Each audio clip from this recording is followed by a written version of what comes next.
Sawadee krap. Hello and welcome to Daily Wisdom, Walking the Path with the Buddha. Today we're going to be doing loving kindness meditation.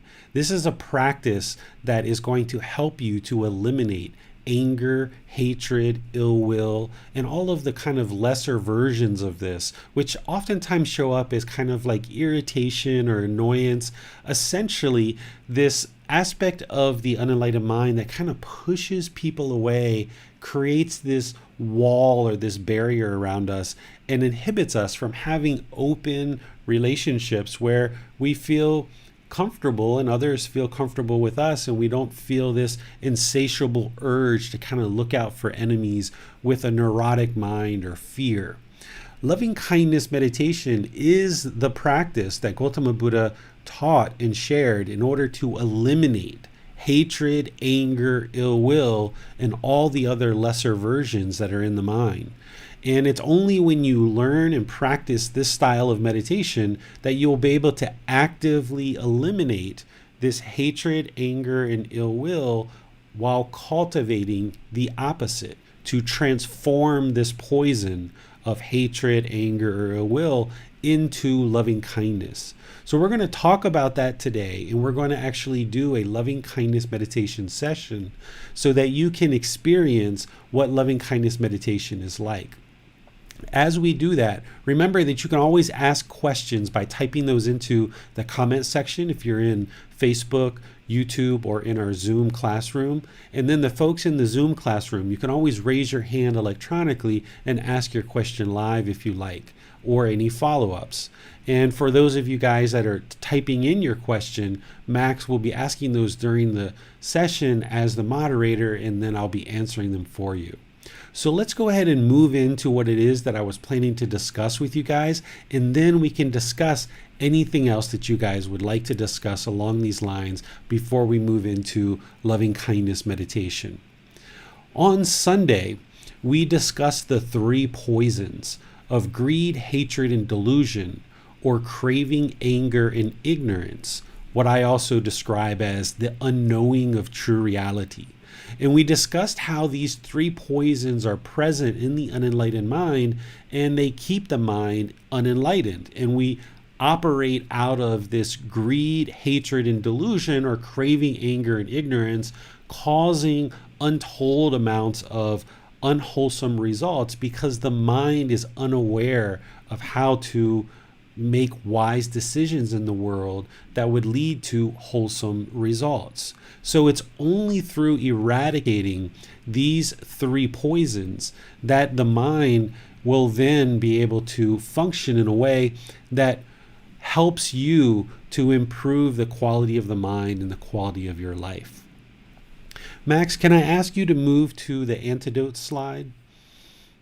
Should be the next one after that. There you go. So it's these three poisons that are what we're working towards to eliminate in the mind as part of this practice. The antidotes that Gotama Buddha shared with us are essentially the opposites of this poison. So we eliminate this poison and then we cultivate its opposite. With greed and craving, the mind is looking for external satisfaction. It's longing with a strong eagerness. It's holding on to things, and it's craving permanence. And because everything in the world is impermanent, the mind causes itself to be discontent by holding on, craving permanence in relationships, to possessions, to jobs or incomes, and all of these things that we have in our life. The mind essentially causes itself to be discontent, experiencing sadness, anger, frustration, irritation, annoyance, guilt, shame, fear, loneliness, boredom, shyness, jealousy, resentment. All of the discontent feelings are coming from this same poison. So there is no one antidote for sadness, or one antidote for guilt, or one antidote for boredom. It's actually all coming from the exact same problem.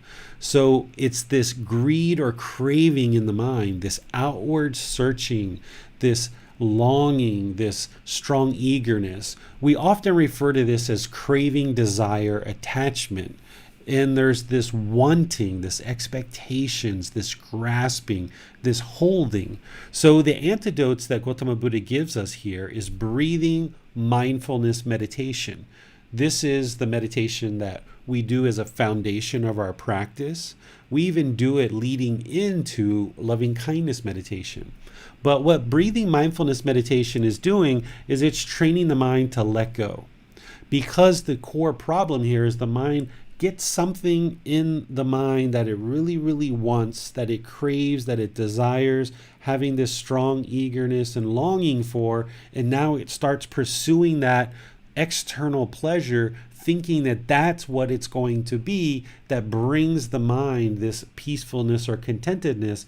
But in reality, what the mind actually acquires is it requires this temporary happiness that isn't sustainable. And the mind just holds on. So it's breathing mindfulness meditation that we breathe through the nose and out through the nose. And we train the mind that as the mind goes to the past or the future, or there's thoughts, ideas, and perceptions, that you train the mind to let go and bring it to the breath. Because the breath is the present moment.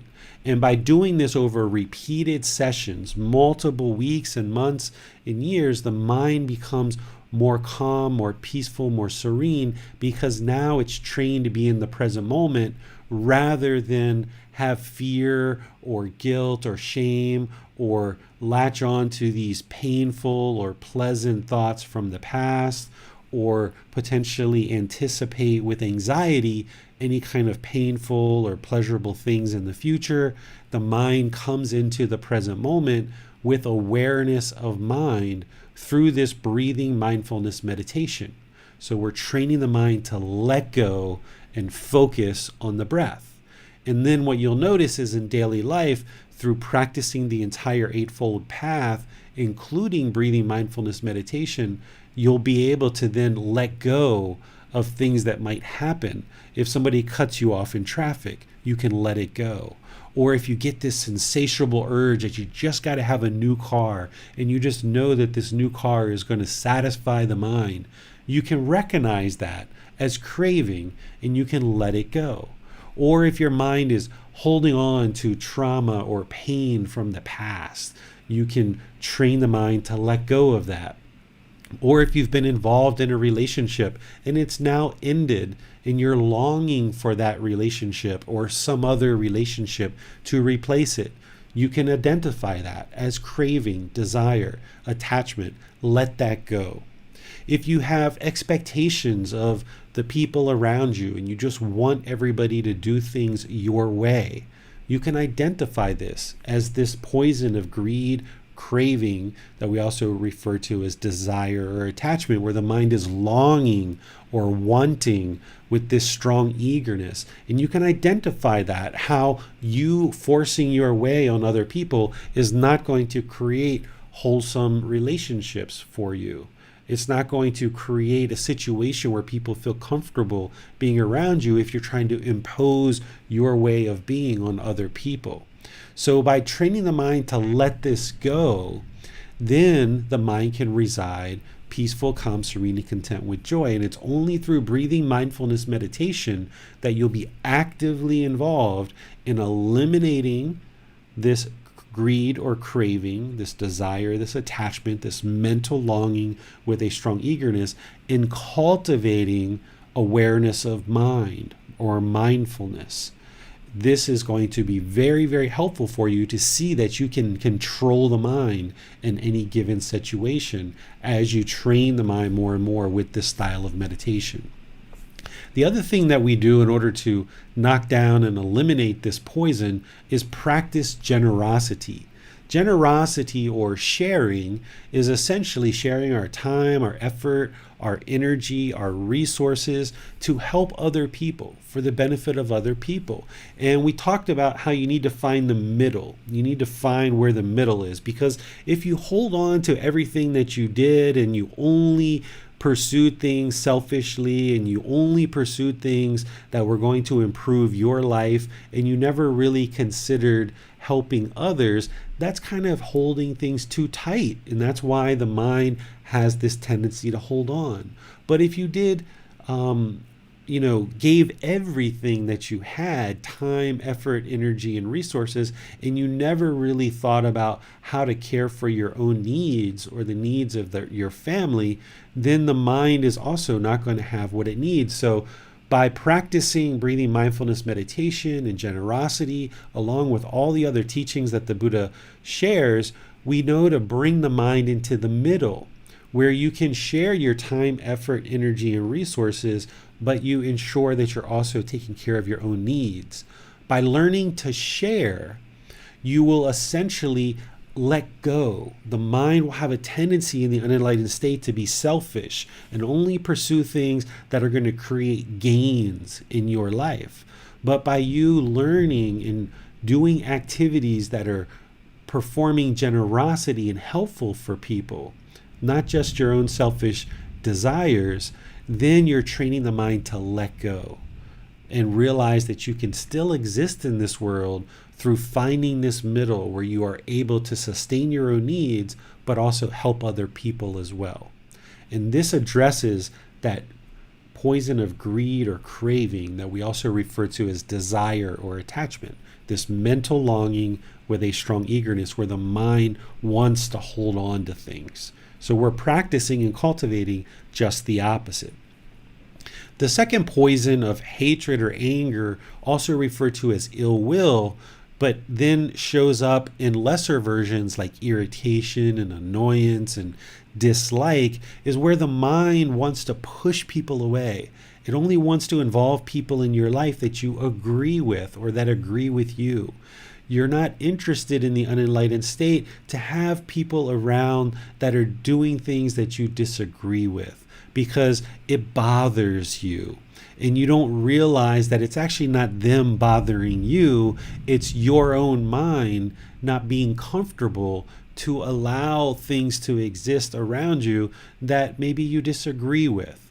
We're not talking about, being comfortable with having murderers or people who are abusing children sexually around you. We're not talking about that, but we're just talking about sometimes, a simple disagreement where somebody disagrees with us.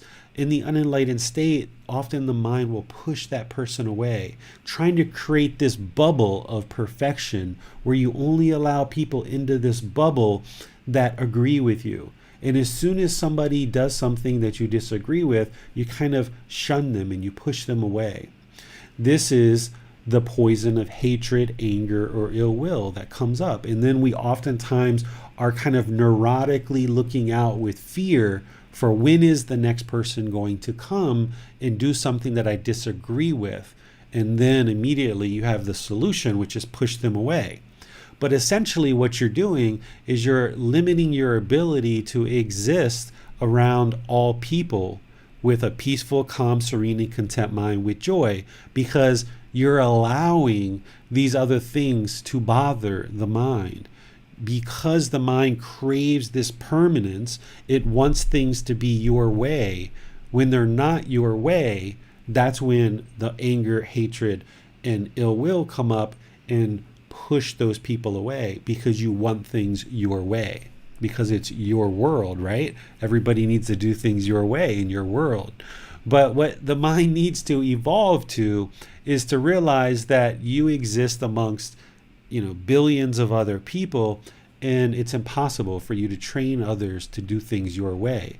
But what you can do is you can train your mind to be comfortable and be peaceful in all situations.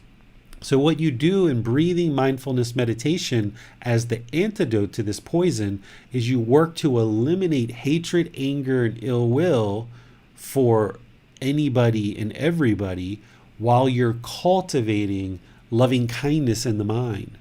Loving kindness is active goodwill towards all beings without judgment.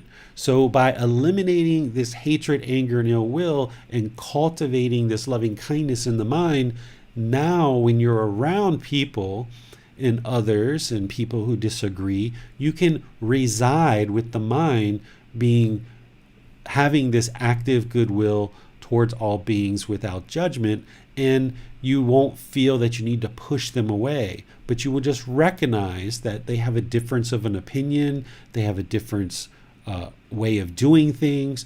You can love the person unconditionally, without conditions.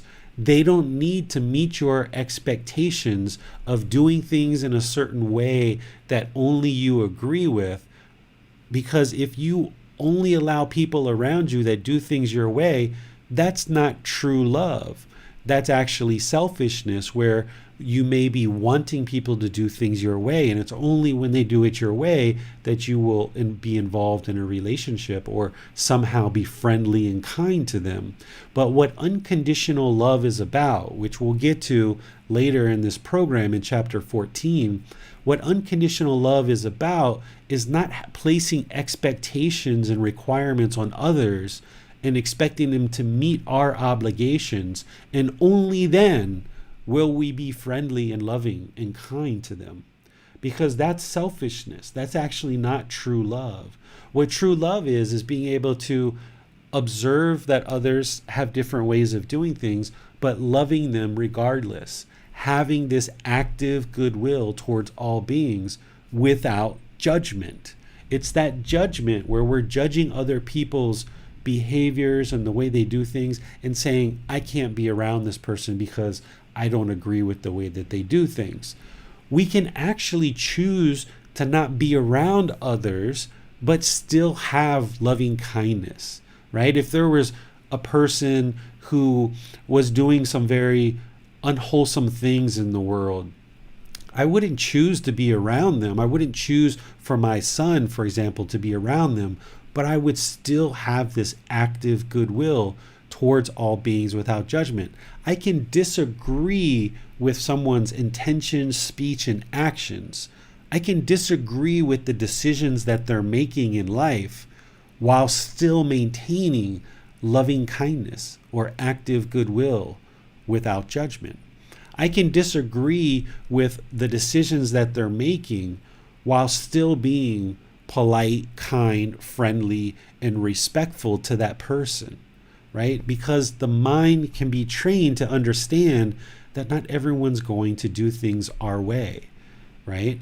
But the mind, the unenlightened mind, wants everybody to do it our way because the mind craves permanence. And the mind doesn't recognize the impermanent nature of the world, that it's impossible for this world to do things our way. So we have to train our mind to reside peaceful, calm, serene, and content with joy, no matter what the situation is. And that comes with practice. And it's loving kindness meditation that will help you to get there. And then once we cultivate this in the mind, we then practice it in daily life through our intentions, our speech, and our actions. If you remember from the Eightfold Path, right intention is all about harmlessness, non-ill will, right? Not having ill will. Well, the way that you get to right intention is through practicing loving kindness meditation and then practicing loving kindness in daily life. That's how you practice harmlessness or non-ill will. And then if you remember from right speech, we talked about the 5 factors of well-spoken speech. To speak at the right time, what we say is true, we speak gently, beneficially, with a mind of loving kindness, without blame to others. Well, once again, here in the Eightfold Path, we see showing up this active goodwill towards all beings without judgment in our speech, right? And then when you move into the actions, right? When you look at the right actions that the Buddha talked about that are going to ensure you're not causing harm and that you're only producing good results, one of the things he talks about is about not killing or refraining from taking life, right? Living compassionately, trembling for the welfare of all living beings. Well, how could we get there if we don't have active goodwill towards all beings without judgment, which is loving kindness? So this loving kindness is all throughout Gotama Buddha's teachings, whether it's here talking about the 3 poisons and how to remedy those, whether it's the various steps in the Eightfold Path, whether it's any of these things that we're practicing, loving kindness is very central to what we need to do in order to cultivate this enlightened mind. Okay? And by the way, that's what we're going to do today. We're going to do loving kindness meditation. This is just a short little review for anyone who wasn't with us on Sunday, or if you were with us on Sunday, to really help this kind of soak in. The third poison that we talked about on Sunday is delusion or ignorance, the unknowing of true reality.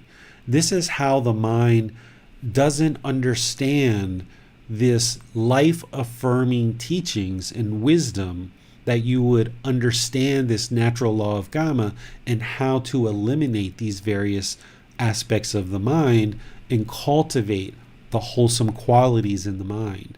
The mind is unaware prior to learning these teachings that it's causing itself discontentedness. We typically go around in the unenlightened mind thinking that other people are causing us to be angry, thinking that other people are the reason why I'm talking loud, or that person made me angry, so I'm justified in raising my voice, interrupting them, and talking harshly about them. And we don't realize that it's actually us causing our own discontentedness, and by us speaking in a way that is unwise, it's actually causing us problems in our life. Not only in this one situation, but in all the different areas that someone might be talking aggressively or harshly or unbeneficially or lying, or any of the different ways that we speak in the unenlightened state. Those are all causing problems for you. And what these teachings bring to your realization is these good, wholesome teachings of the Buddha, where right in the Four Noble Truths, it explains to us that it's us who is causing our own discontentedness. And you can go out and independently verify this. The more you're in touch with these teachings, you can independently verify all of the teachings, not just the Four Noble Truths, but all the rest of these teachings as well. The three universal truths, the Four Noble Truths, the Eightfold Path, the 5 precepts, the Brahma Viharas, the natural law of Gama, the 7 factors of enlightenment, all the meditation training that you will go through, all the 10 fetters. If you look at all of these things, you will be able to observe how you're either causing problems by retaining these unwholesome qualities in the mind, and you can see by cultivating the opposites or practicing these teachings in the way that the Buddha shares, you will actually be making good, wholesome decisions in your life through this wisdom. Because wisdom is the antidote to this particular poison. It's the opposite.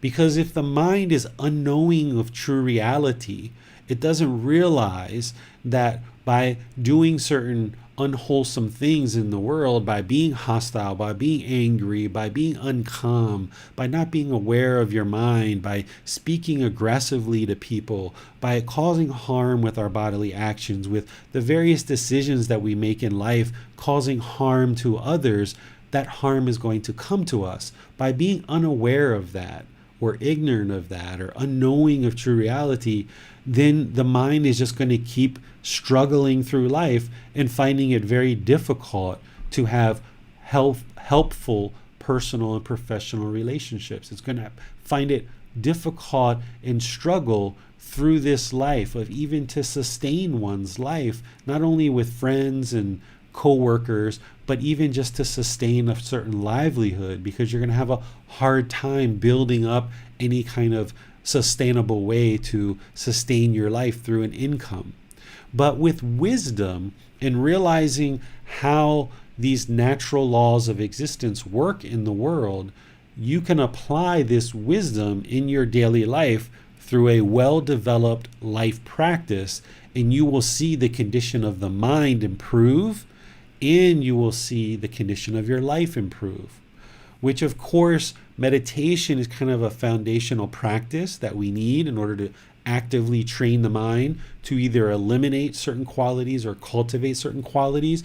But you would never get to any of this or understand any of this without the wisdom of these teachings. So it's learning and practicing these teachings to see the truth for yourself through no belief whatsoever, through acquiring this wisdom, through independently verifying the truth of these teachings.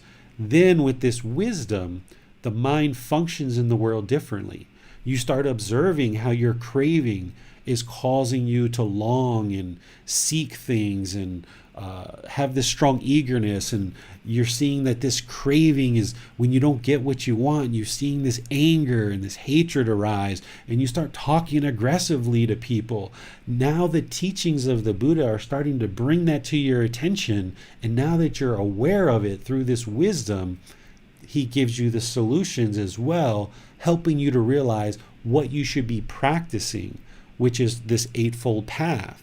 By practicing this Eightfold Path, you then know with wisdom that if you talk in this way or you have certain actions in this way and you follow this general guidance, then you can create a much better life for yourself through this wisdom. But without learning these teachings, you would never have the wisdom of why the mind is discontent, why the mind has this anger, why the mind experiences all of these struggles and challenges in life. You wouldn't understand it. So the Buddha's teachings are bringing understanding to you through his guidance that you then independently verify, which ultimately creates wisdom. And then as you build more and more and more and more of this wisdom, you will start making decisions differently in the world based on your own aspirations in the world. One of the beauties about Gotama Buddha's teachings is he never tells you what to do in any given situation. All he's doing is he's awakening your mind to how the mind functions. He's awakening your mind to these natural laws of existence in the world. Once you understand these natural laws through this wisdom, you will figure out the right phrases and the right words and the right decisions in your life, in your personal life, in your family life, in your work life, in your neighborhood, in your communities. You will figure out the right answers. But as long as the mind is plagued by this greed, hatred, and delusion, or craving, anger, and ignorance, as long as the mind has this pollution, it's going to make decisions based on these three poisons. And the decisions are most likely going to result in unwholesome results because this pollution in the mind is driving the mind to make decisions based on things that are going to cause unwholesome results.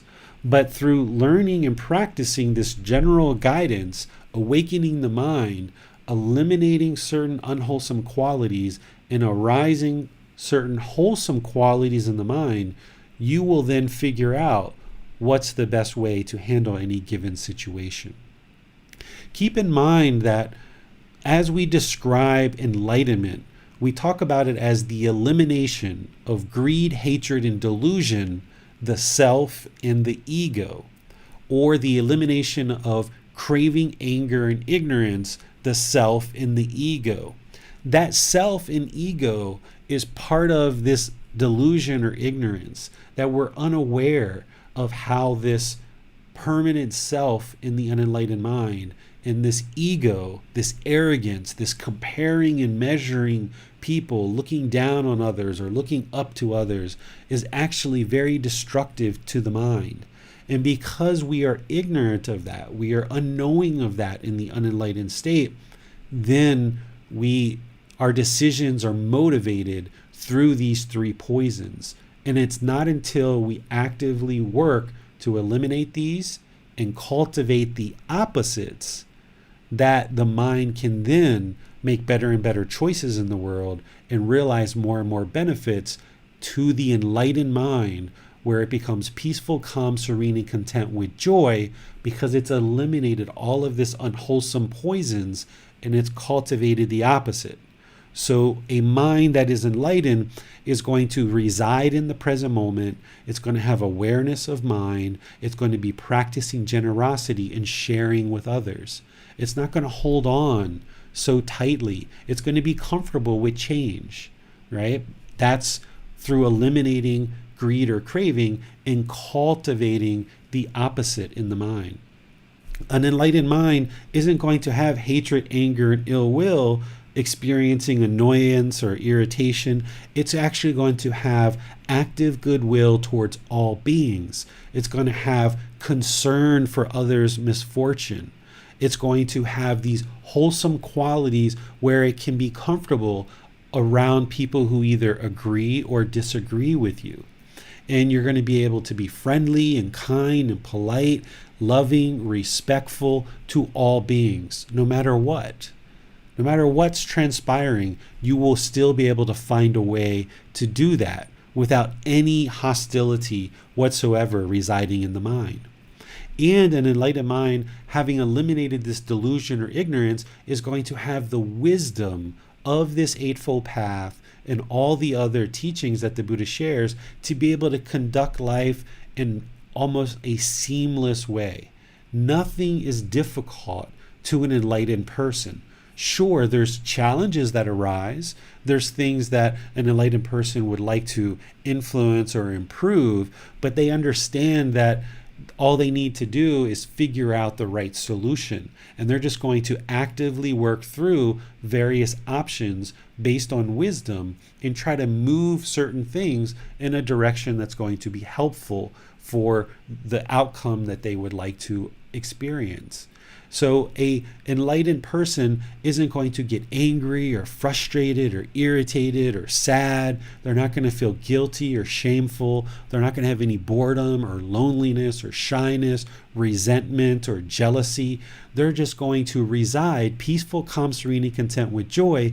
Things are still going to present themselves as challenges in their life, but they have the wisdom they need to apply good decision making to improve whatever is in front of them.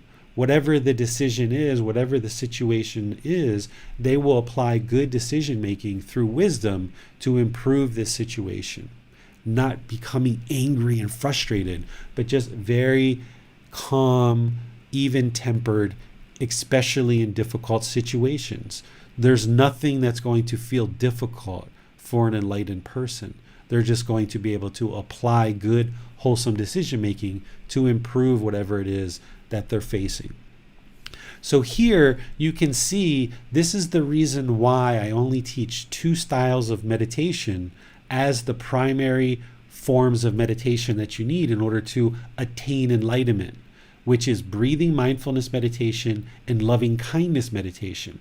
There's two others that I teach. One is for elimination of sexual cravings. If someone's having a lot of trouble with sexual cravings, this is one that the Buddha also taught in order to eliminate the cravings of the mind that has this outward searching for sexual contact. And there's only certain people who would need that. Not everybody does.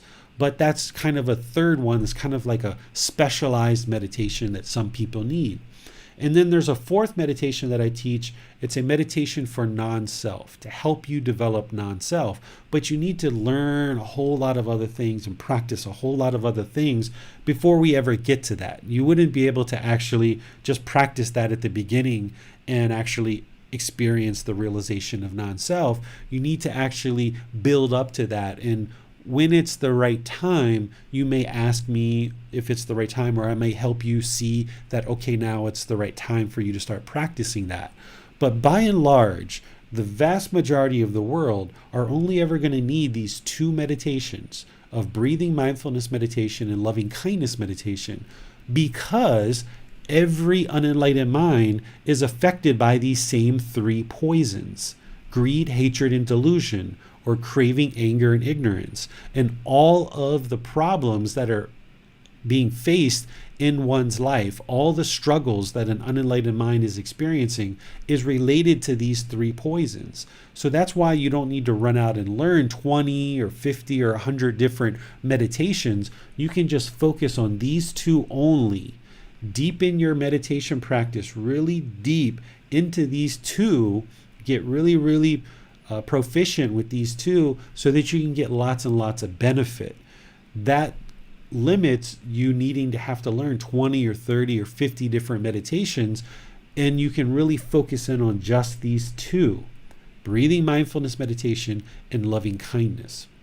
There's lots of other things that you need to learn, but in terms of meditation, these are the two primary styles of meditation. And we're going to do both of those today. I'm going to teach you loving kindness meditation, but we're going to lead into it with breathing mindfulness meditation. I'll explain why we're doing that when we get to that point. So let me pause here, see if there's any questions on this little recap of the 3 poisons and the antidotes, and as they relate to loving kindness meditation. I have a question, David, on this first poison of greed, craving, desire, attachment. Can desire ever be useful? Is there such a thing as a good attachment? There's no such thing as a good attachment. You may hear people say that there is, but this is a misunderstanding of what an attachment is. What an attachment is a mental longing with a strong eagerness, craving something, wanting something, desiring something, expecting something. So, of course, we know, like, if there's a craving for alcohol or cocaine or some of these problematic things, that's going to be problematic. Everybody can see that. But if your mind is actually craving meditation, for example, it's going to lead to discontentedness. So if there's no such thing as a good craving, we all look at meditation as being a helpful thing. Meditation is helpful. But if the mind has this mental longing with a strong eagerness for meditation, it's going to lead to discontentedness. I'll give you an example in my life. Last year, I had a motorbike accident and I fell down and I cracked a rib. I couldn't meditate for about a week and a half, 2 weeks. I tried here and there, but even just a short little breath really bothered the ribs and it hurt my body. Well, if I had an attachment, if I had a craving, desire, attachment for meditation, if I had this longing with a strong eagerness for meditation, that week and a half, 2 weeks where I couldn't meditate, the mind would have been discontent. It would have been frustrated. It would have been irritated that I couldn't meditate because I have this longing and strong eagerness for it. But I don't have a longing and strong eagerness for meditation. I know that it's something I need to do. I do it daily, once, twice, 3 times a day, but I don't have this longing and strong eagerness for it. If I did, then it would cause me discontentedness. But in that situation, I recognized that I had a cracked rib, that it was temporary, it was impermanent, right? My healthy body was impermanent. At some point, because I'm human, I'm going to experience sickness, aging, and death. This physical body is not permanent. So I recognized when I had a cracked rib, okay, I'm just going to be sick for a while and limp around and have problems. But then also that cracked rib, I recognized as impermanent as well, that at some point I would be able to get back to meditation. And when I felt like I could meditate, I started off with my normal chanting, the way that I actually normally start meditation. And I realized I couldn't even chant after a week and a half or 2 because I couldn't get the air in my lungs. It was hurting too much. So if I was attached to chanting and I had this mental longing and strong eagerness to chant, then once again I would be frustrated that I couldn't do it. But instead, for a period of time, I just meditated. I didn't chant the way I normally do. But if the mind was craving permanence and it was attached, if it had this longing and strong eagerness that I've always got to chant and I've always got to meditate, even though these things are wholesome, then the mind's going to be discontent. So there is no such thing as a good or wholesome attachment, because what an attachment is it's this greed or craving. It's this poison. It's the pollution of the mind that is causing all the discontentedness. So if you experience sadness, anger, frustration, irritation, guilt, shame, fear, boredom, loneliness, shyness, jealousy, resentment, any of these discontent feelings are all based on this one singular primary problem that Gotama Buddha discovered. And it's only through eliminating that the mind is then going to ultimately attain enlightenment, along with all these other teachings. So there's nothing good about a craving, desire, attachment. Of course, if you're unenlightened, you've got lots of craving, desire, attachments in the mind. You haven't done anything wrong. You don't need to feel guilty about that. Everybody's born into the world with these same three poisons. But now that you are aware of them and you become more aware about how they're causing struggles in your life, now you can take active steps to eliminate them and see the improvements that you experience because of it. And so no need to feel guilty or shameful or that you've done anything wrong. The fact that you're here as a human is a wonderful thing. This is a great time to exist in the world, because now as a human, you can learn and practice these teachings and get to the point where the mind is peaceful, calm, serene, and content with joy in this enlightened mental state, and life will become so much easier for you, more smooth, and you'll actually probably truly enjoy life. Oftentimes in the unenlightened state, life can feel pretty miserable. There's times when you're like, gosh, I just want to get out of here. Like, man, things are just so horrible sometimes, right? But when you eventually get to this peaceful, calm, serene, and content mind with joy, you're like, wow, I could actually do this. This is like quite nice. Like, I know how to deal with things now, and my mind is never discontent. But the only way to get that is to recognize that all craving, all desire, all attachment, there's nothing wholesome that's going to be produced through any kind of craving, desire, or attachment. There's no such thing as a good attachment. Got it. Thank you for clearing that up, David. Well, what about the second poison? Is there such a thing as healthy anger? Not at all. Anger is only going to create separation and division. It's only going to create hostility and aggression. And that's going to either result in you actively pushing people away, or when people see that in you, they're going to choose to leave from you. So if you're an employee, you will lose your job over time through being aggressive, hostile, and angry. Or if you're a boss, your employees aren't going to want to be around someone who's hostile, aggressive, angry, with hatred and ill will. By eliminating this and practicing active goodwill towards all beings without judgment, what you'll find is people feel very comfortable to be around you. So if you're a coworker, you'll be very easily able to interact with your coworkers. Your bosses will truly enjoy having you as part of their team. If you are a boss, people will truly enjoy being on your team.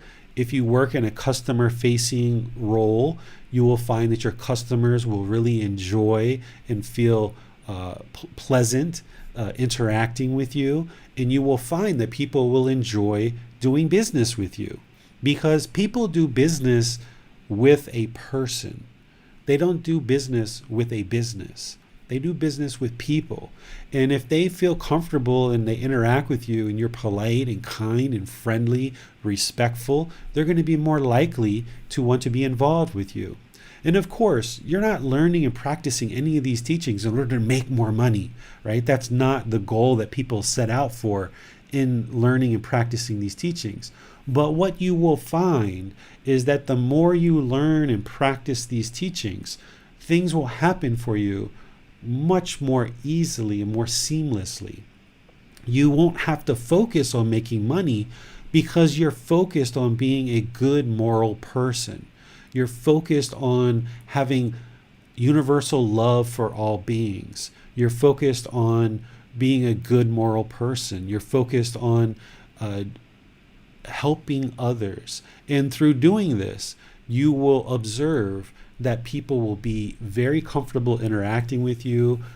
People will gravitate towards you. You will be very easily to make friends and maintain friendships, whether they're personal or professional. So anytime there's hatred or anger, ill will, annoyance, irritation, all of these things that arise in the mind, there's nothing wholesome that's going to be a result of that. But of course, you're just learning these teachings, so these things do exist in the mind. Again, no need to feel guilty, shameful, or anything like that you've done anything wrong necessarily, because all humans are born with these same three poisons. But now that you are aware that they exist, now you can take active steps to eliminate it from the mind and cultivate this loving kindness. And as you will see, gradually over time, as you cultivate this more and more, your relationships will just blossom. And this is where it becomes very enjoyable, because there's nobody around you that's causing you discontentedness, because you recognize that you're causing it yourself, and you can train your own mind to eliminate that. So walking out into the world where nobody can ever cause your mind to be shaken up, no one can ever create any kind of anger or hostility in you, because they weren't creating that before. You just had the misperception that they were. But once you realize that it's actually you harboring this anger, hatred, and ill will, and you've actively eliminated it, and you no longer have discontentedness, you can walk into the world and everything is wonderful. Even when there's unfortunate situations or circumstances that happen, you know how to handle that through the wisdom that you've acquired in these teachings. But there's no hatred or anger or ill will that's going to result in anything wholesome. It's either going to drive you to push people away from you, or people on their own are going to choose to leave you because of that hatred, anger, and ill will. Yeah, got it. Thank you. We have a question from Biplob. He says, is it possible to eliminate the three poisons without meditation to acquire wisdom? I don't know of any other way to eliminate these than what I'm sharing with you here. There's various paths that have been taught over the years. Gotama Buddha, I feel, explains it very clear, very direct, very concise. He was the fully, perfectly enlightened Buddha, where he discovered this on his own. He taught these natural laws about the mind and really clued people in with his teachings in a way that can be independently verified. It's not based on belief. You can go off and independently verify all of this. However, people like Jesus Christ and Prophet Muhammad and others that came into the world, they taught some amount of teachings that you can look at and you can be like, oh yeah, I see the connection here. But to me, I don't feel that they quite explained it in the way that Gotama Buddha did. And that can just be my ignorance of their teachings, because I know Gotama Buddha's teachings very deeply. I haven't studied Prophet Muhammad's teachings very deeply, but I'm sure there's people in those communities, and I've actually talked to some, that when I talk to them and I ask them, somebody with the Holy Spirit, do they ever get angry or mad? And they say, nope, it's impossible for someone with the Holy Spirit to get angry. Well, I also know it's impossible for someone who's enlightened to get angry, right? And you can go right on down the line and you can look at someone who's very familiar with what the Holy Spirit is, or if they've actually acquired the Holy Spirit, you can go right on down the line and look for generosity and love and care and compassion, for equanimity, evenness of temper. You can look at how they speak, that they speak very politely, kindly, respectfully. There's no ego or arrogance. For someone who's truly acquired what it was that Jesus Christ was moving people towards, there's a path there. And there's plenty of people that are still progressing and moving forward there, but I don't think people would actively tell you that they're training their mind to eliminate the three poisons and cultivate this healthy mental state that's peaceful, calm, serene, and content with joy. It's more of kind of like a practice based on belief that you might find out the results once you die. So there's these other paths in the world Jesus Christ, Prophet Muhammad. There's even modern day approaches through things called quantum physics, where people are assigning modern day language to some of these things that I'm explaining to you. So when I talk to friends of mine that are into quantum physics, they're meditating as well. And they can, and I can, we can relate our teachings, and what they call one thing, I call something else. And what they call this, I call that. So the mind and these natural laws are the mind and the natural laws. Gotama Buddha explained it in the way in which he explained it. But there's other people that have tried to explain it in their own way. I don't know those other ways and those other paths, but I know this way. And I know this way works 100% Biplab. These teachings that I share with you will lead to this peaceful, calm, serene, and content mind with joy. It's just a matter of learning it, independently verifying it for yourself so you can see that it's working, and then experience the results. And of course, seeking guidance as you need help. So I don't know of any other way to eliminate these than what I'm sharing with you. And I know that this way works. That's why I'm sharing it with you, because I know with 100% certainty that this in fact works for sure. We have a question from Kathy. Sometimes when I attempt to limit myself or remove certain habits that I have indulged in, I find that I have more bursts of reactive behaviour and then result in guilt, which in some cases makes me spin further out of control. I feel like I'm trying to detox my life in so many ways, as well as trying to implement meditation and other positive habits for my mind and body. How then do I actively try to let go of more when I know sometimes I feel more out of control doing that? You've got to take things gradually and progress gradually. Consistent, gradual progression. You've got to keep in mind that this unenlightened mind that you currently have, however old you are, Kathy, whether it's 20, 30, 40, 50, 60 years old, you've experienced that mind for this entire life. And that's all you've ever known. You've never known any other way. And if you go back into your previous lives, there's been eons of countless rebirths where your mind has experienced this unenlightened state. And what you're doing is you're now trying to actively acquire wisdom to change the condition of this unenlightened mind.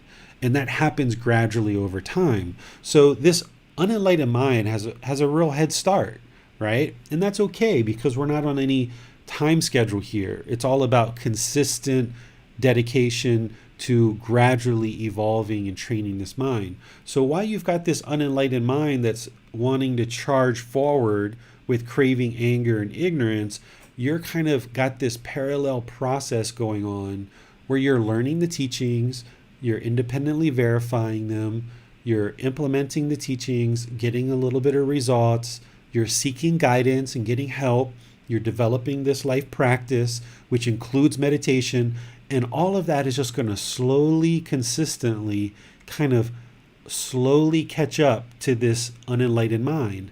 And eventually it's going to envelop this wisdom, and these practices are going to envelop this unenlightened mind gradually, slowly over time. Right now, the unenlightened mind might be trying to hurry up and run ahead, but just stay consistent with learning and practicing the teachings. More and more, that unenlightened mind is going to slow down, and you just keep that same gradual progression of learning this life practice, and eventually it will catch up. It's almost like a drip feed. You're just slowly, consistently drip feeding. Whereas if you gushed the body with a whole bunch of water, it wouldn't feel comfortable, and it would just expel all the water at one time anyway. But you just want to drip feed these teachings. That's why I teach on Sunday and Wednesday. That's why I have all these resources that you can use at your own disposal based on your own schedule. You can also contact me privately and schedule personal guidance as well. There's all these different methods for you to learn. You just figure out kind of what's that gradual training look like for you as you develop this life practice. It's going to take time. Max has been learning with me for about 1.5 years now, and he'll tell you it just takes gradual, consistent learning. Never give up. Don't try to tackle many things at one time, but just kind of focus gradually. If you're able to focus on the 3 universal truths, the 4 noble truths, the Eightfold Path, and the 5 precepts, that's a good place to really start. And remember, the Eightfold Path includes meditation. So if somebody was just going to kind of bite off one bite, that would be a good first bite that's going to keep you chewing for a while. Of course, this program is going to continue, and we keep teaching it, over and over and over again, where we're going to be covering a lot of other topics. But in terms of what you really want to focus on is really focus on those core trainings that I just mentioned. The 3 universal truths, the 4 noble truths, the Eightfold Path, and the 5 precepts, which includes meditation. Okay? So don't try to tackle too much at one time, and be sure that you truly understand each thing that you're approaching and trying to learn before you move on to something else. There's people who are part of this group learning program who are listening to these talks and involved in these talks, but they're actually more actively learning, like in chapter 4 or 5, even though we're on chapter 8. And they're just kind of slowly going through the book, the audiobook, the previous talks that I did on those chapters. They're meeting with me personally through Zoom, maybe once a week, to ensure that they understand. And they might spend 2 or 3 weeks, 4 weeks, 5 weeks just on the chapter 5, even though this program is continuing. So you've got to recognize this as an independent journey and kind of use me as like a guide, and kind of involve me in your practice as you need help using all these resources. But also don't be shy about reaching out to me personally, because the more I understand your practice and where you are in your learning, I'm able to more actively help you. And I think what you'll find is the students who have engaged personally, they will share with you they've made a lot of progress because they've got that personal guidance. And with me knowing more about their practice, I'm able to more actively help them through personal guidance. So just take your time. We have a question from Manal. Teacher David, are we encountered with situations, positive or negative, and a certain type of people in life, specifically to further the place we are on our path? Sure, all of these experiences that you have in life can be helpful. They can be helpful for you to expose where there's problems, where you see craving, anger, and ignorance. Certain difficult situations and struggles that you encounter can help to point out when there's areas that you still need work on. And that's some of that personal guidance that people will oftentimes contact me and help share what they're going through at the particular situation and asking how to apply the teachings in that situation. So these challenges and struggles that you face in life are an opportunity for you to kind of put the brakes on for a moment, kind of pull back and say, all right, how can I apply these teachings to this situation? Because what the unenlightened mind is going to want to do is it's just going to want to run and run and run and just push right on through life. And it's just chasing, right? That external searching, that craving, that greed. The mind is searching for this external pleasure, and it's just trying to get back to some miraculous environment where it feels content and peaceful and comfortable. So the unenlightened mind is going to want to just push through a lot of these struggles that you encounter in life. But when you do, you're not taking the time to truly understand what's happening and gain the wisdom that you need to ensure that that doesn't happen again. Or if it does happen, that you have the wisdom to resolve it. So one of the best things you can do is just slow down. Because I know, having lived in America and knowing Western culture, that culture is so fast and so rapid. Moving here to Thailand, things move very, very slow. And that's because the people know if they move too fast, there's going to be a lot of haphazard decisions made, and they're not going to have the best results. So when you find yourself in a situation that seems difficult or challenging, or you're struggling through it, slow it down. Some of the things that the best decision that you can sometimes make is not to make any decisions at all. Because by making decisions, you're putting something into the world which is going to have some kind of return. So if you're haphazardly putting harm or unwholesome decisions into the world, that's going to be returned to you. So if you're encountering some major challenge or struggle, put the brakes on, get some personal help, and I will help you see how to apply these teachings. I never give you the answer. I never tell you what to do, because only you know all the different variables involved in any given situation. But I will point you to some teachings that will help you to figure out what it is for you to do, because there's always 10 million right answers in any given situation. But seeking guidance from your Buddhist teacher is very common in a Buddhist society. Here in Thailand, there is temples in every single village, every single area. I mean, I can throw a rock and probably hit 20 temples right here close to my house. And in this state or this province, there's probably about 300 temples here. And all of those have multiple monks in there, which are the teachers for the Thai people. So when the Thai people are finding some kind of struggle, they will, of course, go to their family members and their elders and their family. They will go to the elders in their village. They will go to the monks. They will take advice from different people. And then they will ultimately come to some decision that they make on their own based on the various advice that they have. Well, in our culture, particularly in a place like America that's only been around for 250, 300 years or so, we don't really have that deep, steeped in culture of elders in our community and steeped wisdom that has come down through countless centuries. Here in Thailand, they've been on this land for anywhere between 800 to 1200 years. And before that, as a people, they were in another region of the world, which today we call northern Vietnam, southern China. So they've been together as a people for countless centuries. And that wisdom and knowledge has been handed down. And these elders in the community really help people as they ask for help. They don't push the help onto them, but there's people around that you can go to and ask for guidance and ask help. And here in Thailand, people realize that that's important. But in the West, we tend to want to do everything ourselves.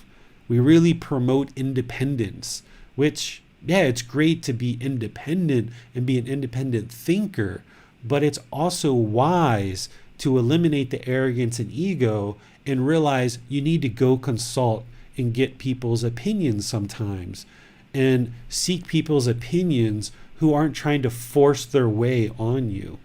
And through you going through these various struggles and challenges, seeking opinions and advice from different elders, your parents, your grandparents, your Buddhist teacher, other people in your life, you will gain more wisdom, because it's this wisdom that's going to liberate the mind. So you need to be in a position where you let go of any kind of arrogance or ego, thinking that you know it all, you're going to figure it all out, and say, you know what, that's kind of silly of me. I've got these people around. Why don't I ask them questions and see what they say? Ultimately, you're independent. You're going to make your own decision for your life, but why not use these other resources that are around that could help you to gain wisdom? And you can decide for yourself what would make sense. And if you're asking questions to people who aren't forcing their opinions on you because they don't have craving, they're just like, okay, here's some things you might want to think about, then those people typically aren't trying to persuade you one way or the other. They're just interested in giving you guidance as you ask for it. And they're not attached to any particular outcome. Those are people that will really help you in life. When I was in America, I spent a lot of time with my grandparents and with my grandparents' friends. And I would often ask them questions. Like my one set of grandparents who were married for many, many, many years, I asked them, what's the success? What's the secret to being married and being content and peaceful in a relationship? And they shared their advice. And I listened, right? So you can do this in your life. And I think in Western culture, we don't do that. We don't look to other people for advice, but it would be very wise if we did. We have a question from Christy. I have ADHD and bipolar. Whenever I try to meditate, I fall asleep. Do you have any advice on how to help me stay awake? I Yeah. try, but I can't seem to slow my mind down. Yes, if you look in the book in chapter 11, I'd have a section in there that talks about sleepiness during meditation, and I give advice of what to do. And rather than share all of that now, I'd rather just point you to that chapter in chapter 11, and you'll see it in there. It's in a subsection. And then the thing that I'll add for you is I was also diagnosed with those same things: bipolar disorder, depression, panic disorder, ADHD, all of that stuff. People were even talking about schizophrenia at one time, muscular sclerosis, all of these different things. And what I learned is that those things aren't permanent. That's not who I am. And those things didn't actually truly exist. These are things that people are misunderstanding. They're seeing a mind that gets really excited in mania, or a mind that goes really sad in depression, and they think that that's a mental illness and that the brain is defective. But what you're going to realize if you learn and practice these teachings is you can stabilize the mind and you can bring it to the middle and no longer experience these highs and lows. Just like with ADHD, a lack of concentration. What you're going to realize is by learning and practicing these teachings, eliminating craving, anger, and ignorance, the mind can be trained to have concentration.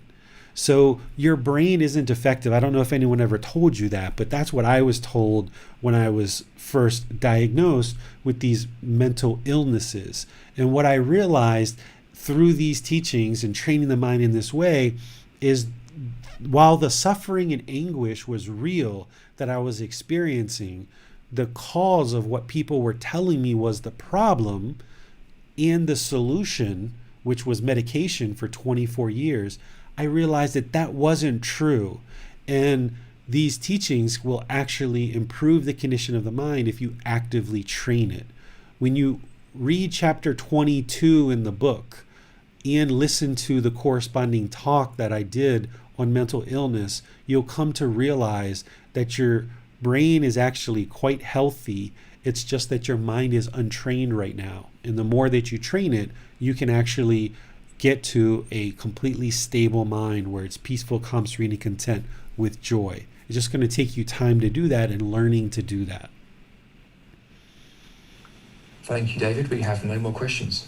Okay, so let's go into more of what I was planning to talk about today along the lines of loving kindness meditation, because loving kindness meditation and practicing loving kindness is the antidote to this poison of hatred, anger, and ill will. And in order for us to improve the condition of the mind, eliminating hatred, anger, ill will, and all the lesser versions of it, we need to first understand what is loving kindness. And I kind of referenced it a few times already, but I wanted to make sure we definitely covered this. What you'll hear some people refer to loving kindness as is you'll hear the word metta. Metta is the Pali version of this word. So you might hear people call it metta or metta meditation, right? Or even metta bhavana, which is cultivation of loving kindness. That's what metta bhavana means. What metta or loving kindness is active goodwill towards all beings without judgment, that you wish people to be well, that you're interested in seeing others be well. This is essentially the opposite of ill will, is goodwill, right? And you need to cultivate this in the mind, that you have this active goodwill for all beings, because by doing so, you will eliminate any resentment or hostility. And if you're holding on to painful situations that happened in your past, that's affecting you in your relationships right now. Even if you've decided to no longer be around those people and you've pushed them out of your life, you're still holding on to that resentment, that ill will, and it's causing the mind to be fearful in certain situations, or feel shameful, or feel shy.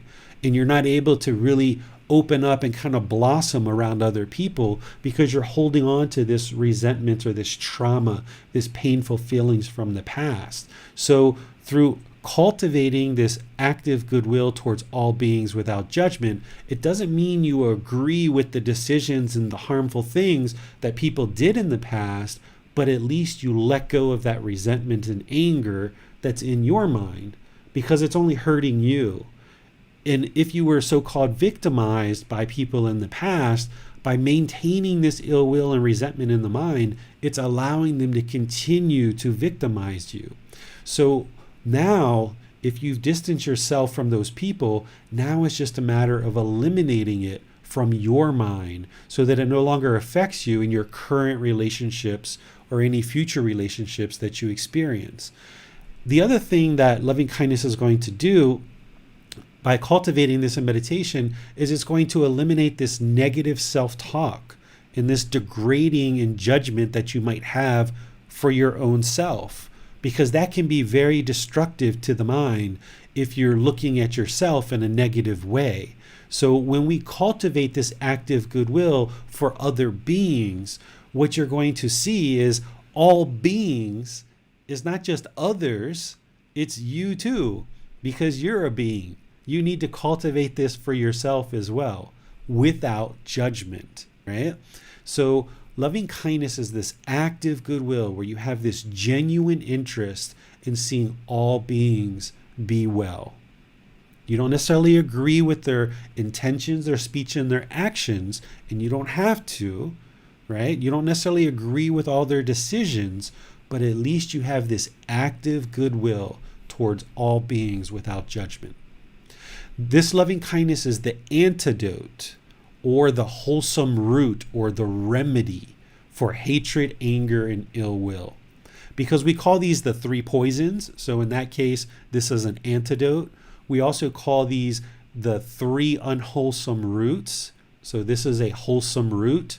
This is the solution. This is the remedy to eliminate this hatred, anger, ill will, and all the lesser versions: resentment, hostility, annoyance, irritation, frustration, all of those other lesser versions.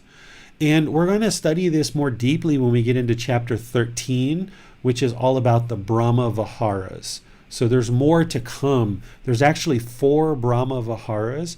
These are 4 mental states that need to be cultivated in the mind in order to attain enlightenment. Loving kindness is the primary one. But there's 3 others as well that need to be equally cultivated in the mind. So we'll get to this later, but it's part of the Brahma Viharas. Here's some teachings from Gotama Buddha directly about loving kindness. And what you're going to see here is these are translations of his words. And his words are very straightforward. He's teaching about the natural laws, and he didn't make his teachings complicated because he doesn't have ego. He doesn't have arrogance. He's a fully, perfectly enlightened Buddha. His goal is to share these teachings with all of humanity and try to help as many people that are interested to learn how to attain this enlightened mental state. So when he spoke, he oftentimes, it was very simple, very straightforward. What's happened is people over the years have complicated his teachings and made them more complex because sometimes the ego feels more smart, more intelligent, more intellectual when we can make something very complex and difficult to understand. But one of the things Gotama Buddha did is he just made everything very simple and very straightforward. And you'll see that in these little lines that I kind of took out of some of his teachings. And he talks a lot. He's got 45 volumes of books that were eventually written down. Big, thick books, 45 volumes of them. So these are just a couple of little lines that I extracted.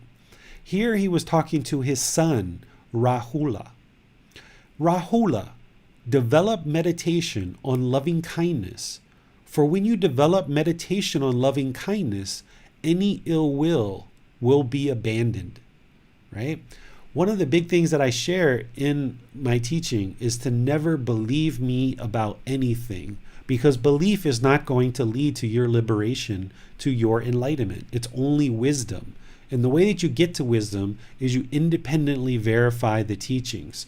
So rather than just assume that loving kindness meditation is important and you should practice it, what I'm doing here is I'm sharing with you the actual teachings of the Buddha so you can see it with your own eyes, that the Buddha actually taught that we should practice loving kindness meditation as a way to abandon ill will. For me, the way that I verified these teachings is, one, I looked in all the teachings of the Buddha that I have access to and discovered what did he actually teach. Then I practiced it for myself to experience if it created any results in the mind. Third, I slowly started teaching more and more students, and the students report that yes, it's improving the condition of their mind as well. And then the fourth thing is, being here in Thailand, which is essentially Buddhist land, the 95% of the country is Buddhist, Thais will oftentimes know that I'm teaching and they'll say, hey, what do you teach? How do you teach this? How do you teach that? What kind of meditation do you teach? And when I share with them what I teach, they're like, oh, that's what our teachers teach us too. So they go to these well-renowned, or at least within this community, that a monk or teacher that is really well known in the community for attaining enlightenment. And when they learn, they might stay there for a week or 2 or 3, or stay in contact with the teacher. And when they're comparing what they're learning with their monks and their Buddhist teachers in Thai, and they happen to know English and talk with me, they're like, yeah, you're teaching the same thing that our teachers teach. So I've confirmed everything that I do in these 4 ways. 1, the Buddha taught it. 2, I did it myself and practiced it myself to see the improvement in the mind. 3, the students are practicing the same teachings and receiving benefit and experiencing results in their practice as well. And then 4, Thai people are confirming with me that's exactly what they're learning as well. So you can take a similar approach. Maybe you don't end up teaching, right? Or maybe you do. But because this is the process that I went through, I'm helping you to do that same thing here by showing you Gotama Buddha's teachings. And I have the books available if you would ever to be interested to learn directly the words from the Buddha. I have a lot of his books around that I can send to you, or I can send you links to the audiobooks and things like that. So here we don't want to even believe that David thinks that loving kindness meditation is a good thing to do. Let's not even believe David. Let's go back to the source teachings of the Buddha. And that's what we're doing here in the class. So the Buddha is sharing here that developing meditation on loving kindness, for when you develop meditation on loving kindness, any ill will be abandoned. Okay, that's what he says. But let's not even believe the Buddha, right? We're going to actually do loving kindness meditation and do it for many, many days and weeks so that you can see whether it actually works. Because Gotama Buddha didn't even want people to believe him either. He was interested in people practicing the teachings. So this is what he says, but we don't believe him. Don't ever believe him. Don't ever believe me. Practice it and see if it actually works. Here's another phrase from him as well. Loving kindness should be developed to abandon ill will. Okay, very simple. And I've extracted this out of really long passages of him teaching. Let's go into some other parts where he was also discussing loving kindness meditation.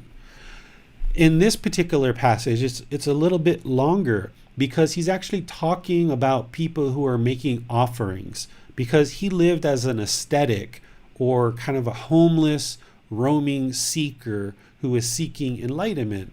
And once he attained it, he maintained that lifestyle where people offered him food and resources and things to sustain his life so that he could spend his time teaching and helping people to learn the teachings. So he was talking to his students. Bhikkhus are the male ordained practitioners. He says, Bhikkhus, if someone were to give away 100 pots of food as charity in the morning, 100 pots of food as charity at noon, and 100 pots of food as charity in the evening, and if someone else were to develop a mind of loving kindness even for the time that it takes to pull a cow's udder, either in the morning, at noon, or in the evening, this would be more fruitful than the former. Therefore, bhikkhus, therefore students, you should train yourselves thus. We will develop and cultivate the liberation of mind by loving kindness. Make it our vehicle, make it our basis, stabilize it, exercise ourselves in it, and fully perfect it. Thus should you train yourselves. Okay? What he's doing here is he's saying someone could give essentially 300 pots of food throughout the day, morning, midday, and evening. And that wouldn't be as wonderful for him, having all that food, all that charity, as somebody who chooses to just develop loving kindness for the time it takes to pull a cow's udder. Now remember, he's talking to a lot of farmers and people 2,500 years ago, and he's using language that they can relate to and that they understand. If you've never pulled a cow's udder, it takes all of a split second to do so. Okay? I did this when I was growing up on farms. We used to sometimes milk cows. So it takes all of a split second to pull a cow's udder and get a little milk out of it. So he's saying in that split second, if you do that either morning or at noon or in the evening, just for a split second, that cultivation of loving kindness is more fruitful than all the work and effort that it would take to offer these 300 pots of food. And then he tells the monks, he says, we will develop and cultivate the liberation of mind, liberating the mind from this hatred, anger, and ill will by loving kindness. Loving kindness will liberate the mind from this hatred, anger, and ill will. Make it our vehicle. This is what we travel in. We will travel in this loving kindness everywhere we go. We will use loving kindness and make it our vehicle. Make it our basis. Stabilize the mind in it. Exercise ourselves in it. Always practicing loving kindness. It will get easier and easier the more you practice it. You may stumble. You may find it difficult, especially in situations where people are disagreeing and you disagree with their intention, speech, or actions, or you disagree with some decisions they make. It's going to feel odd for you because the unenlightened mind is used to being angered and having hatred and ill will and pushing people away. It's going to feel strange, but exercise yourself in loving kindness and it will become easier. That's what he's saying here. Exercise ourselves in it and fully perfect it, right? You want to perfect this active goodwill towards all beings and practicing it always. Thus, you should train yourselves. So we're going to train ourselves in meditation, but then we need to bring that active goodwill towards all beings into our daily life, where now we practice it with other people. We can't just practice loving kindness and meditation and everything gets better, right? We have to bring that cultivated mind of loving kindness into daily life through perfecting it, through exercising ourselves in it, right? That's where you're also training. The loving kindness meditation is like being in a laboratory, being in a petri dish, cultivating, almost like filling up your gas tank. And then when you go out into the world, you're practicing loving kindness. And initially, when you first get started, your gas tank's going to start depleting. And then you have to do loving kindness meditation some more and fill it back up and fill it back up and fill it back up because you keep practicing it. But eventually, when you do this so well and you train yourselves in this, then all that hatred, anger, ill will, hostility, irritation, annoyance is gone from the mind. The loving kindness will just always be there and it will always permeate the mind. You will never be at a shortage for loving kindness, but it's going to take time for you to exercise yourself in it and fully perfect it. But thus should you train yourselves. Okay, if you do that, you will see that it will get easier and easier as you go. Any questions here on any of this, Max, or anybody that's in the class? It appears we have no questions at the moment. Okay. This is how we're going to actually do loving kindness meditation.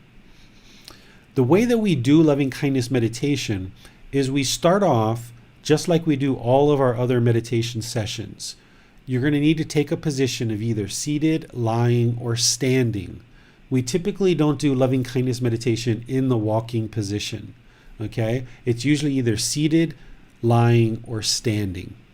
And then you ease the mind into meditation with chanting or some other way that you would like to do that. I always use chanting or most of the time.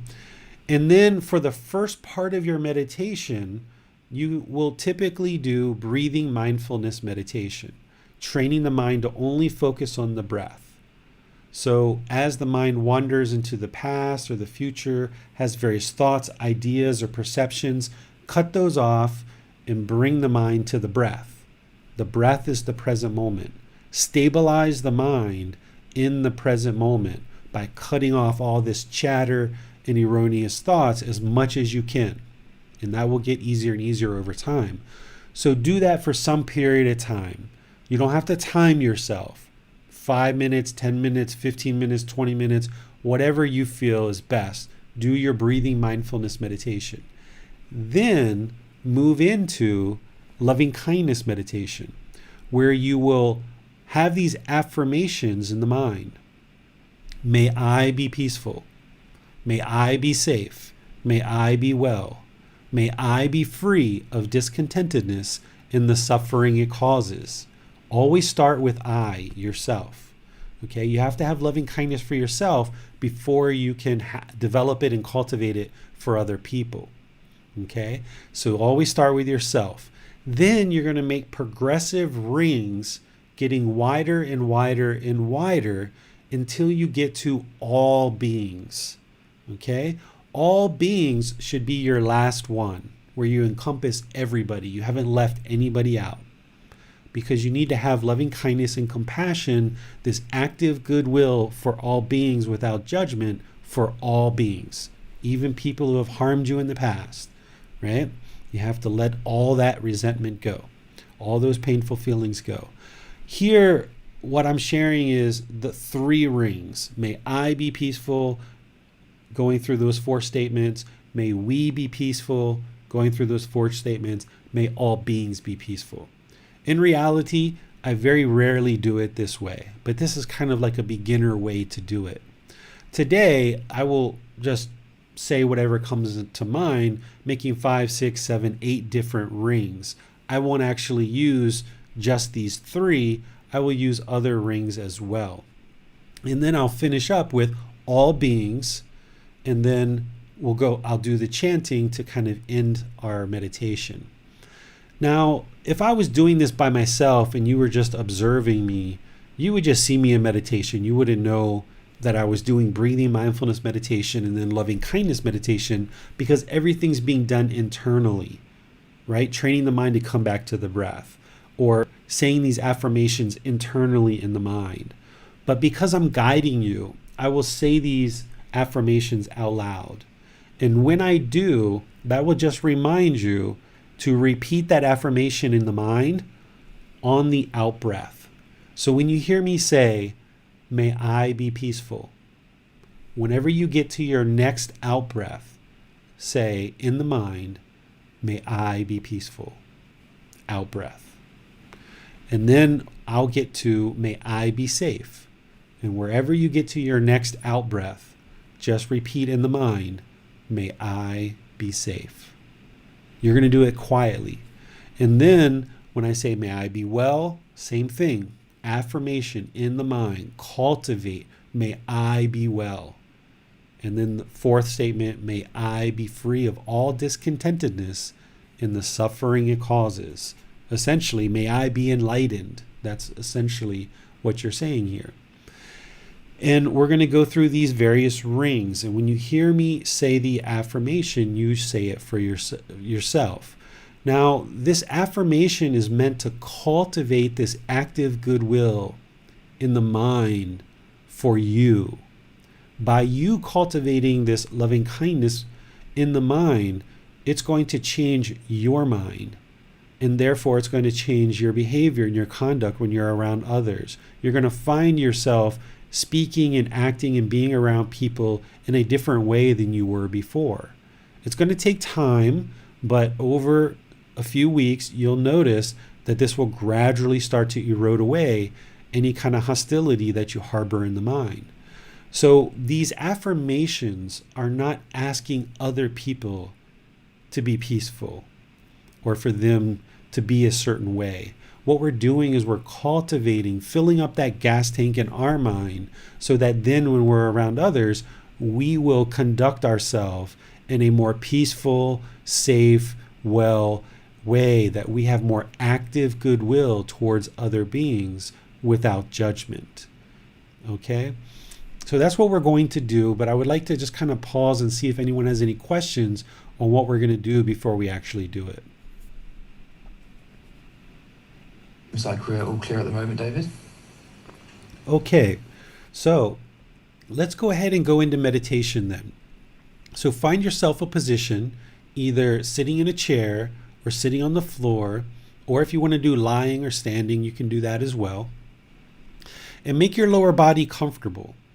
So if you're in a chair, your feet are probably either flat on the floor or cross-legged, either way, up to you. Lots of different options. If you're sitting on the floor, you probably have some cushions under your rear to get that up in the air, lessen the angle at your hips and your knees to kind of allow the lower body to be stable but not uncomfortable. You want the lower body to be comfortable but not luxurious. Your upper body, you should erect your spine so that your spine is nice and straight and you've engaged your muscles in your upper body. This is going to keep the mind active and attentive because we need to actively train the mind here to cultivate this loving kindness. And if we kind of slouch, the mind has a tendency to turn off. So you need to activate the mind, keep it attentive and alert by activating the spine and kind of lifting it up and keeping your muscles erect in your upper body. Your hands and arms, your right hand should go over the left hand with your thumbs together and put that in your lap. If that's comfortable for you, use it. But if not, just place the palms of your hands on your thighs or your knees or on the armrest of a chair, whatever's comfortable for you. There's no right or wrong way other than the physical body should be comfortable but not luxurious. As long as you're in that position, then that's fine. If at any point you feel pain, just move and get to a point where the body's comfortable. Okay? Now close your eyes, and with your eyes closed, just focus on breathing in through the nose and out through the nose. A nice natural breath. Just establish your breath here. Breathing in through the nose and out through the nose.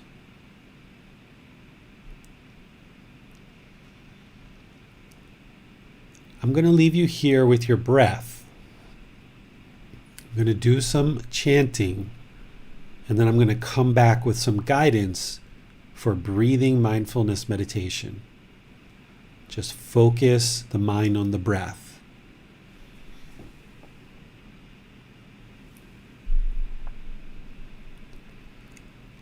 Arahang Samma Samhoto Bhagava Bhutang Bhagavanang Apivateyami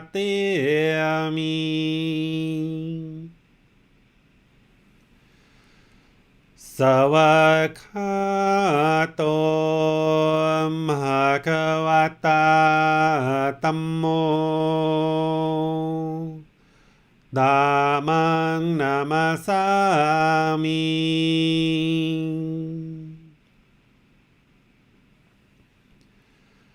Supatipano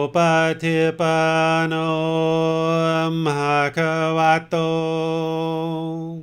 Savaka Sankho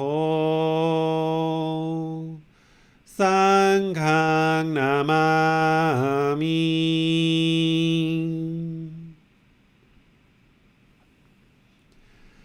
Namo tassa bhagavato arahato samma sambuddhassa. Namo tassa bhagavato arahato samma sambuddhassa. Namo tassa bhagavato arahato samma sambuddhassa. Iti piso bhagava arahang samma sambuddho. Vicacaranang sammuno sakhato rokavitu anuttero purisa dhammasati satatawa manusanang Hoto Bhagavati.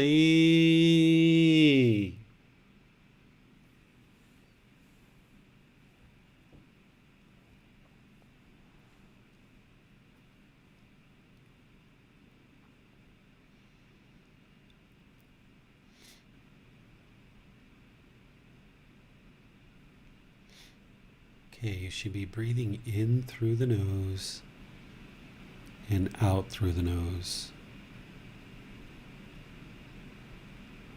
Nice natural breath.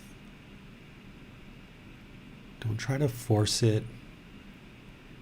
Just observe the breath. Breathing in and out.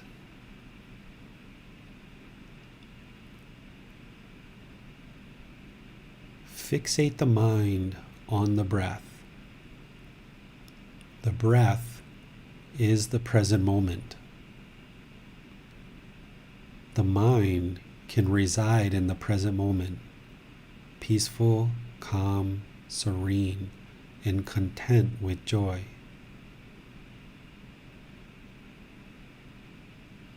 As you're breathing, at any point that you notice the mind going to the past or the future, or there's thoughts, ideas, perceptions, cut those off. Let them go. Bring the mind to the breath. You haven't done anything wrong. No need to feel guilty or shameful. That's just what the unenlightened mind does. It wanders. It doesn't want to just sit still in the present moment. But now you're training the mind to come into the present moment, focused on the breath. The breath is your anchor, training the mind to let go, let go, let go, so that you can control the mind. As time goes on, many days, weeks, months, the mind will have more and more control. So wherever you notice it wandering, just cut it off, let it go, and bring the mind to the breath. Don't let it hold on to those thoughts. I'm not even interested in you holding on to my voice. This is an independent practice where you need to train the mind based on the body, the mind, and the breath. So I'm going to be quiet for a while and just let you focus on the breath. The breath is the anchor, the present moment. You have nowhere to go. There's nothing to do. No one needs you right now. This is your time to train the mind. Focus on the breath.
Repeat this affirmation in the mind.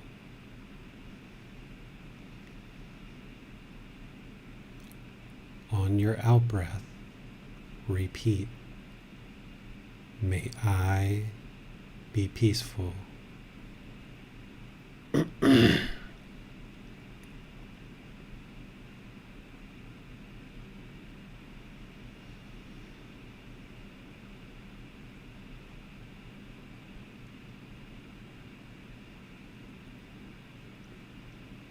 May I be safe.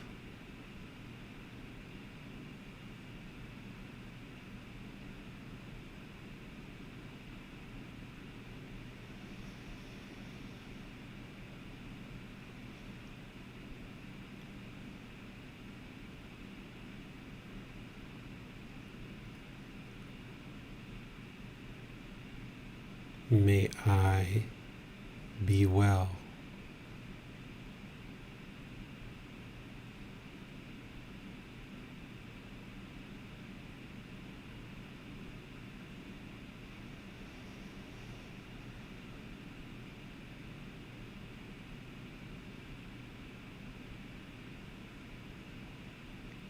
May I be free of discontentedness and the suffering it causes.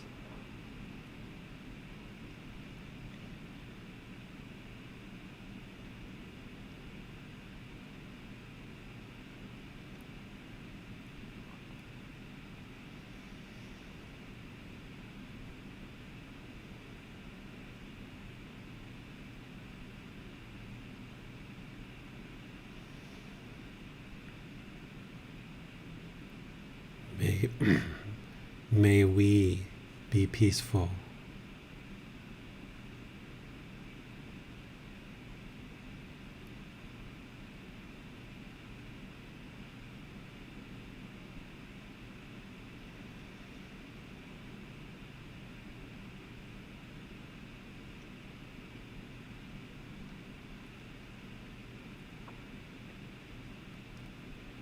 May we be safe.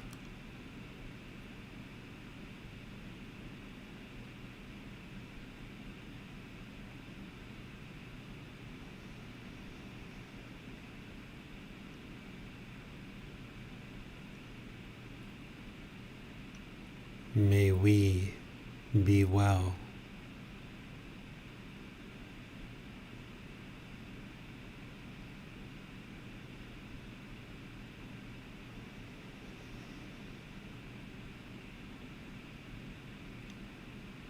May we be free of discontentedness and the suffering it causes.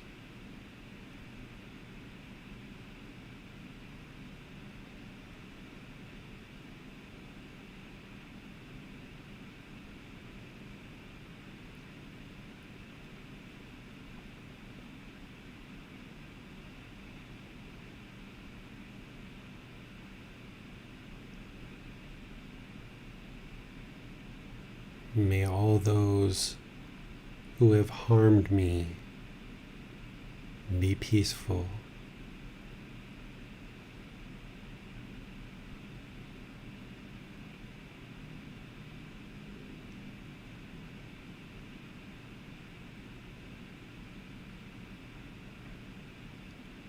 May they be safe.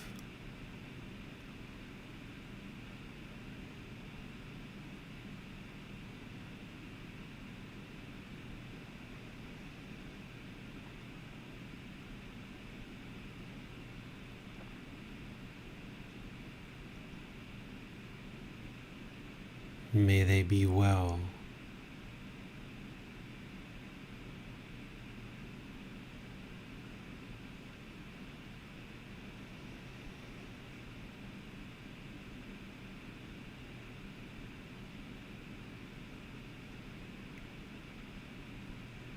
May they be free of discontentedness and the suffering it causes.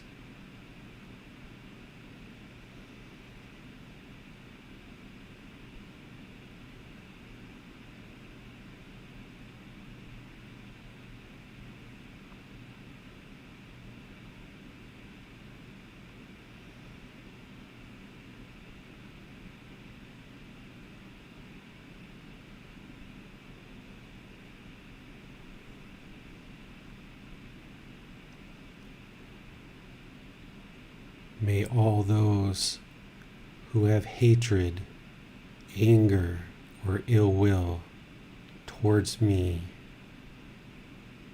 be peaceful.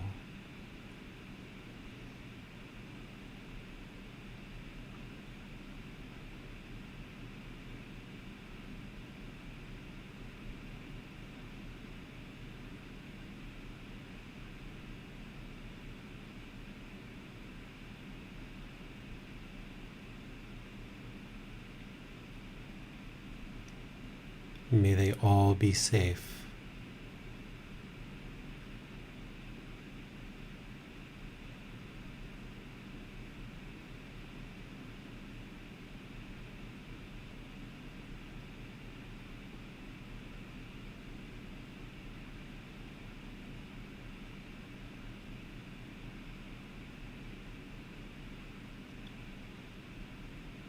May they be well.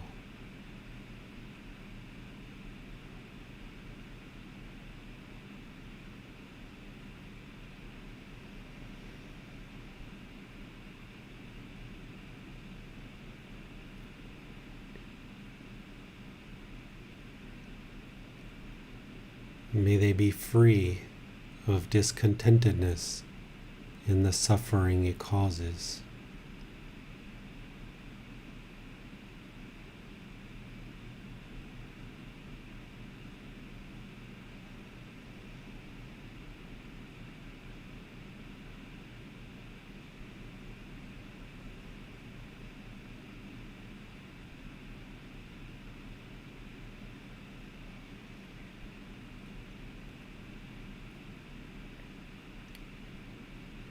May all those whom I've harmed, may they be peaceful.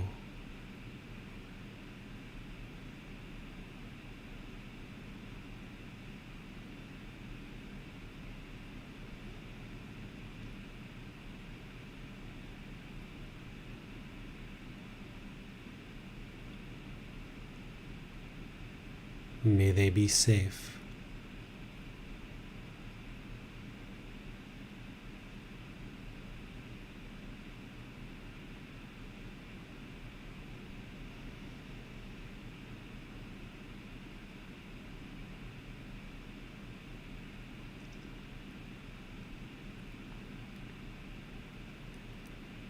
May they be well.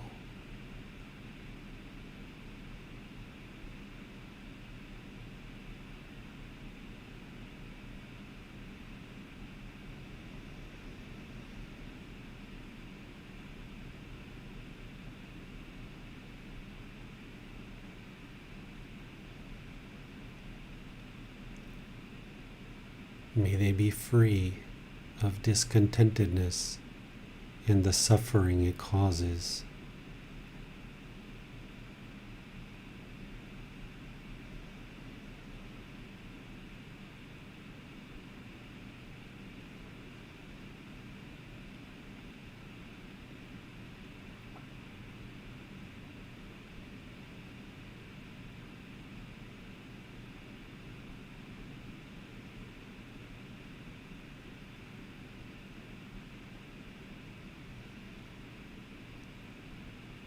May all those that I harbor hatred, anger, or ill will for,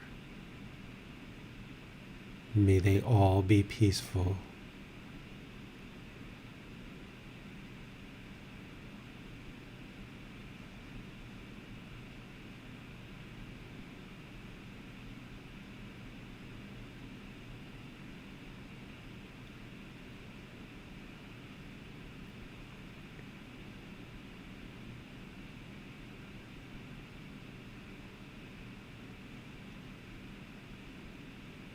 May they be safe.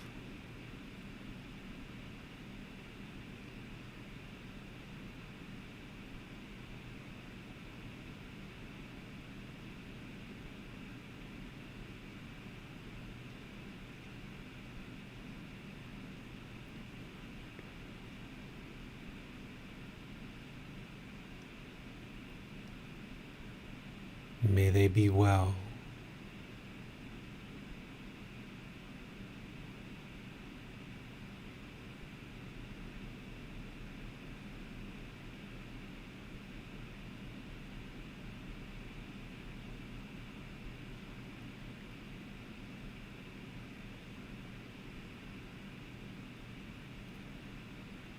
May they be free of discontentedness and the suffering it causes.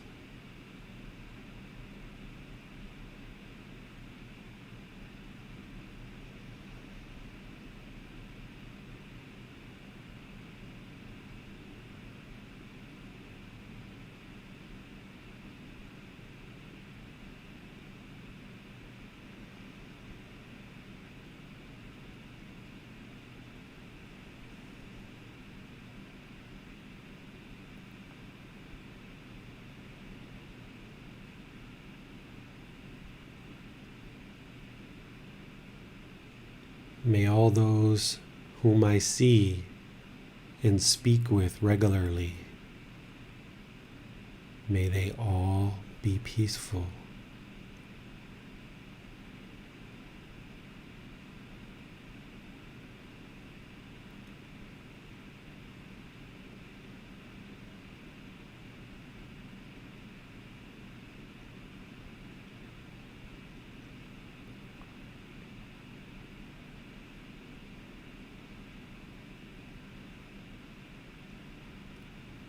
May they be safe.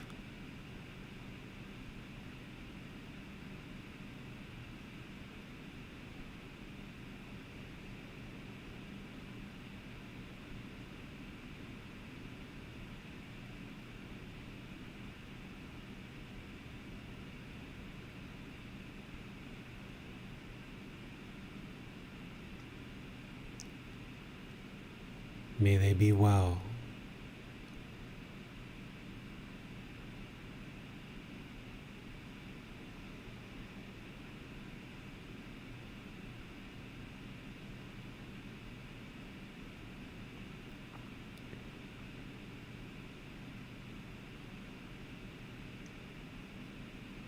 May they be free of discontentedness and the suffering it causes.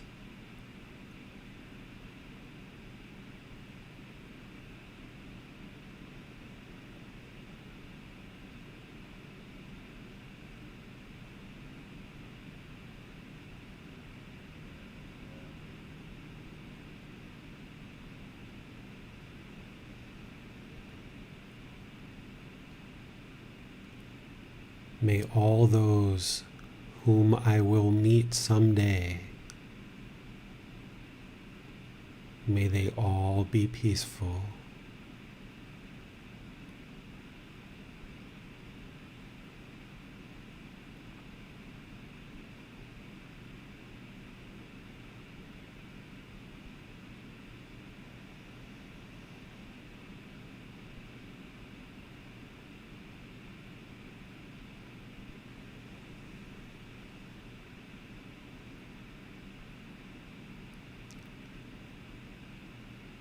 May they be safe.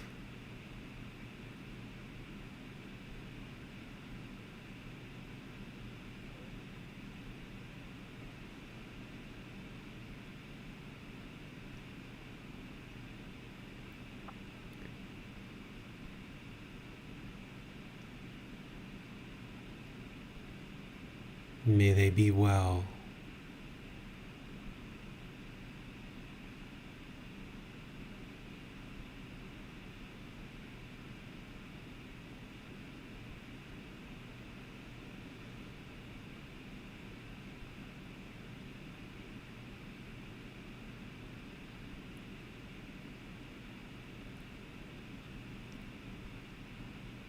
May they be free of discontentedness and the suffering it causes.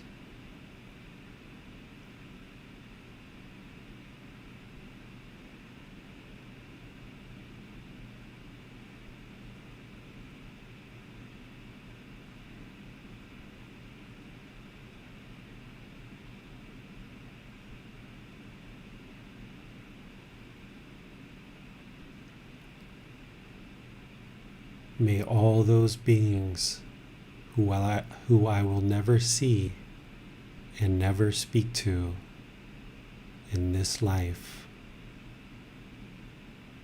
may they all be peaceful.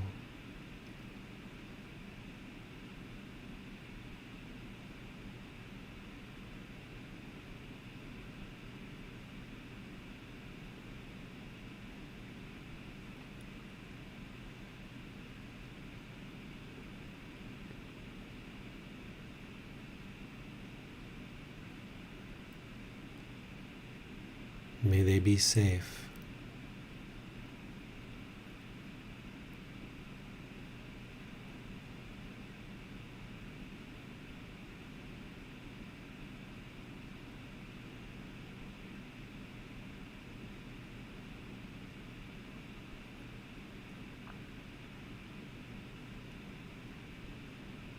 May they be well.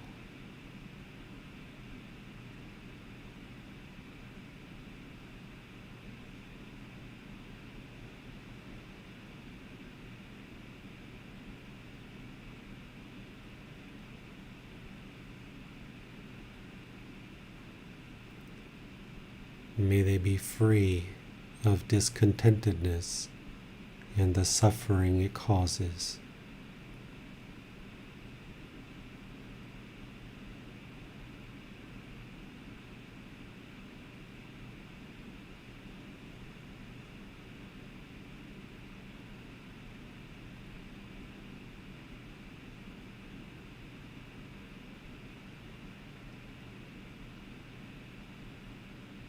May all beings, no matter where they reside, on this planet or some other planet, far, far beyond,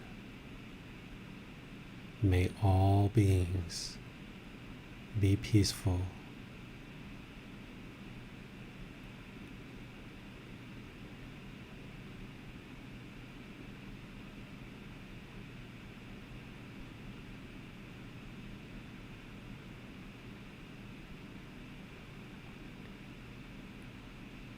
May they be safe.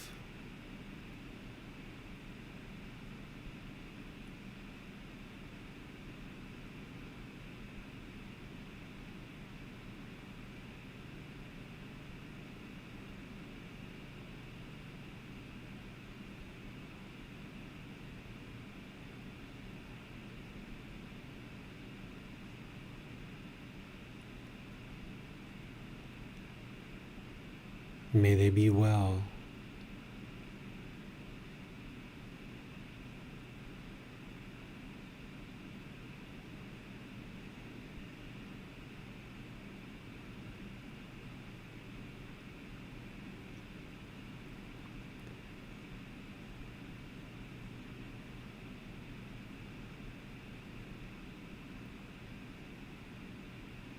May they be free of discontentedness and the suffering it causes.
Arahang Samma สัมโหโตภะคะวาโหตังมหาคะวันนังอภิวาเตมิ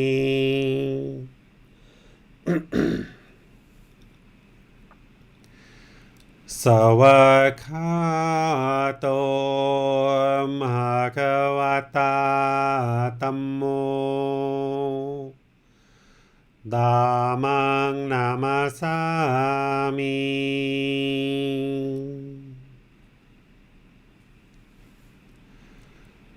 สุปฏิปันโนมหาควโต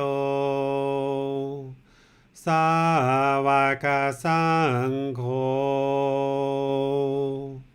สังฆังนามามิ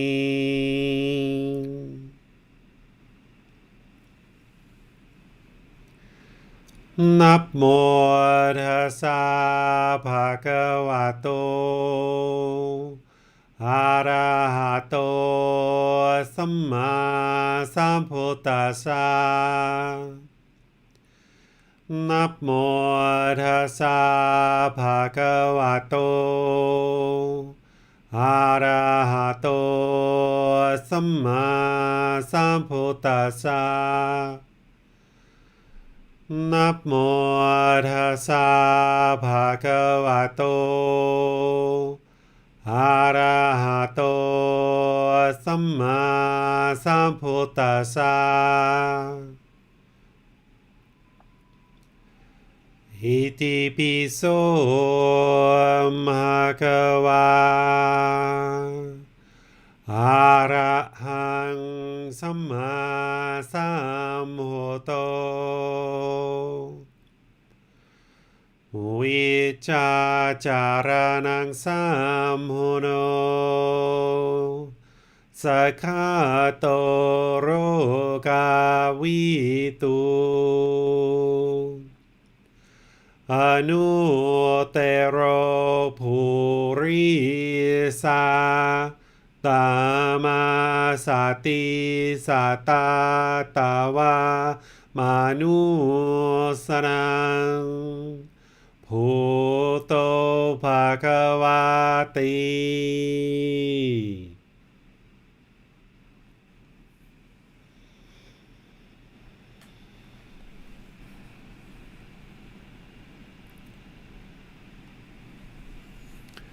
Okay, if you guys would like to make your way out of meditation, just kind of open your eyes, and you need to stretch your body a little bit. You can do that. Maybe move your neck around, move your body around. These rings that we create in loving kindness meditation, you should create rings that are specific to you in your life. I use some of these kind of more general rings, but for you, it might be other rings that you want to include or not include. I suggest that you choose rings that you're having difficulty with, that you feel like there is some hatred or anger, or ill will or hostility or anger or irritation, annoyance, any kind of feelings like this that you're having either for your parents or your siblings or your co-workers, your spouse, your life partner, your children, your neighbors, your people in the past, people that have harmed you, people that you've harmed, that you feel guilty about, that you've harmed these people, or you feel shameful, any kind of discontentedness that is in the mind that you're having for any groups of people, include those in your meditation. Whether it's 3 or 4 rings or 6 rings or 8 rings, however many you choose is up to you. If there's any 1 or 2 particular people that you're having a lot of difficulty with having, that you have hatred or anger, ill will or hostility towards, you might want to do this meditation where you start out with just you and then go to that person over and over and over and over and over and over again. and just keep doing these 4 statements for that one person over and over and over again, and then doing all beings. And you might need to do that for a week or 2 or 3 or 4 until you feel like you've let it go. You may even need to do this meditation just for yourself if you're having a lot of negative self-talk or self-doubt or low self-esteem. You might want to just do this for you and repeat it. May I be peaceful. May I be safe. May I be well. May I be free of discontentedness. And repeat that over and over and over and over and over again. And then go to all beings. Right? So you can structure this how you would like. And each time it may be a little bit different. It will be different, right? There's nothing that's permanent. So if you need to do yourself for a week or 2 or 3 or 4, and that's just where you're at in your practice, then do that. And then if you had a really hard childhood and you still have resentment for your parents or anyone in your family, maybe now go to them and work on that for a week or 2 or 3 or 4 or 5, however long it takes. And then go to the next section, right? And then move out farther and farther. There's some creativity that you can add here, but it's all going to be based on your life and your mind. What is inside your mind that is harboring hatred, anger, and ill will, or any kind of irritation or annoyance, resentment or jealousy, anything like that. You structure this based on what your mind needs, and then you stick with that until you feel like it's released. And even if you thought it was released and it goes 3 or 4 or 5 weeks or months or years and it comes back, you can go back to this meditation. But you need to build a regular, consistent practice of doing breathing mindfulness meditation and loving kindness meditation. And you may choose to do that any different way. You may choose to do breathing mindfulness meditation and loving kindness in the morning. Maybe in the evening you just do breathing mindfulness meditation. Or maybe you do breathing mindfulness meditation in the morning, middle of the day, and evening for a week or 2 or 3. Get your practice really well established, and then you bring in loving kindness meditation. You can move these meditations in and out of your practice and see what works best for you. I think you'll find that doing some version of loving kindness meditation, be it including breathing mindfulness meditation in the morning, can be a really great way of setting up your day for encountering lots of different people. And if you've had a particularly rough day and you feel that there's hatred, anger, ill will that's arisen during your day, I think you'll find that loving kindness meditation can be great to kind of wind that down in the evening, right? So you've got to figure out that, and don't be attached to doing it any one particular way. Whatever the mind needs, this is the medicine for the mind. This breathing mindfulness meditation and loving kindness meditation is the way to train the mind to eliminate that craving or anger or greed and hatred. Get rid of that ill will, that hostility. And it's only going to be through a steady, consistent, dedicated approach of doing this over a long period of time that it will slowly erode this. Some of you know that I had a lot of problems in my childhood, particularly with my family and my mom. It probably took me a good 6 months to deal with that, just meditating with my mom in mind, and to really deal with that and let that go. And what you might notice is as you do this, it might actually arise hatred, right? Because I hadn't seen my mom at that point for about 3 or 4 years. And when I started doing meditation to kind of release that resentment that I held, I would come out of meditation sometimes more angry than what I went in. And that's not uncommon. But when that anger arises, you've got to cut it off and let it go and learn to just let it be and let it go. Sometimes you have to pick up the carpet and shake out the dust and let the dust fly around before it will settle and go away. But if you just keep sweeping all the dirt under the carpet and you just keep it in the mind and harbor it in the mind, it's just going to be this big mountain of resentment or anger or hostility. You've got to pull the carpet out, dust it off, fling it around, and sure, it might not feel comfortable all the time when you do this. there may be some challenges that the mind experiences as you're going through this. It's not all love and peace and kindness and friendliness all the time. Sometimes these meditations can bring up some hostility, and that's okay. But at least you're aware of it and you know what's in the mind and you're experiencing, and you're not just letting it collect under the carpet, that you're actually eliminating it. So sometimes you have to kick it up in order to eliminate it out of the mind. But focus on cultivating this loving kindness and then practice it in daily life. There was nothing in my meditation that was attempting to change my mother or change anyone else in my life that I was having difficulties with. Meditation is all about changing your mind. And by changing your mind, you will then start interacting in the world differently, and people will start responding to you differently. So over a long period of time, as I cultivated the mind, as my relationship evolved, my mom and I came to terms and we had a fine relationship. And by the time she died, everything was completely resolved. But it only got that way because I chose to kick up the dust and really get into meditation and really actively uncover some of the things that I was holding on to and letting go. And not just for her, but for other people in my life as well.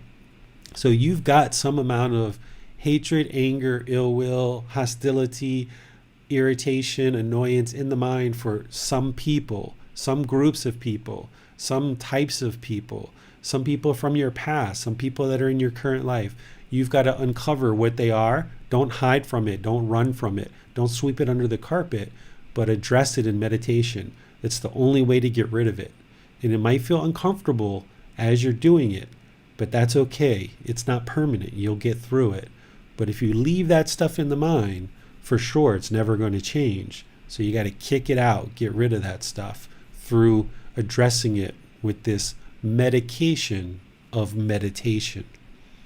So let me just open things up for questions and see if there's any questions on anything we've been discussing today or at any other point during our program.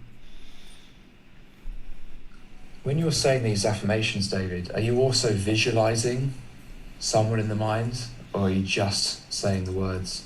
You can certainly visualize things. And as I was dealing with, since we're talking about my past as a child and my mom, oftentimes as I was doing this for my mom, I would things would come to my mind, like things that she did that harmed me.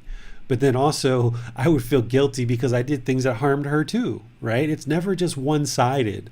It's easy to play the victim role, right? Like everything has been done bad to us, but I did a lot of bad things to my mom too.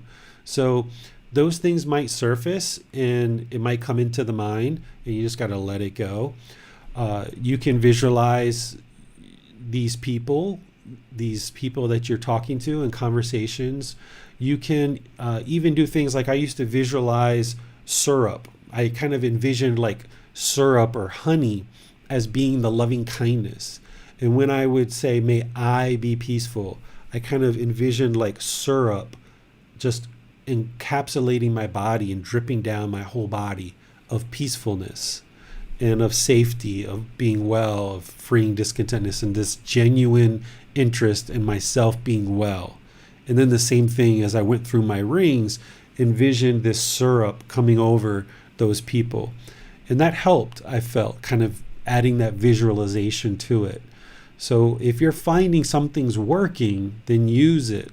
But don't struggle or don't have a craving or a desire to find something just to visualize, just because the mind craves to visualize something. But if something comes to mind and you're noticing that it's working, go for it. If you're noticing something's not working, then don't do it.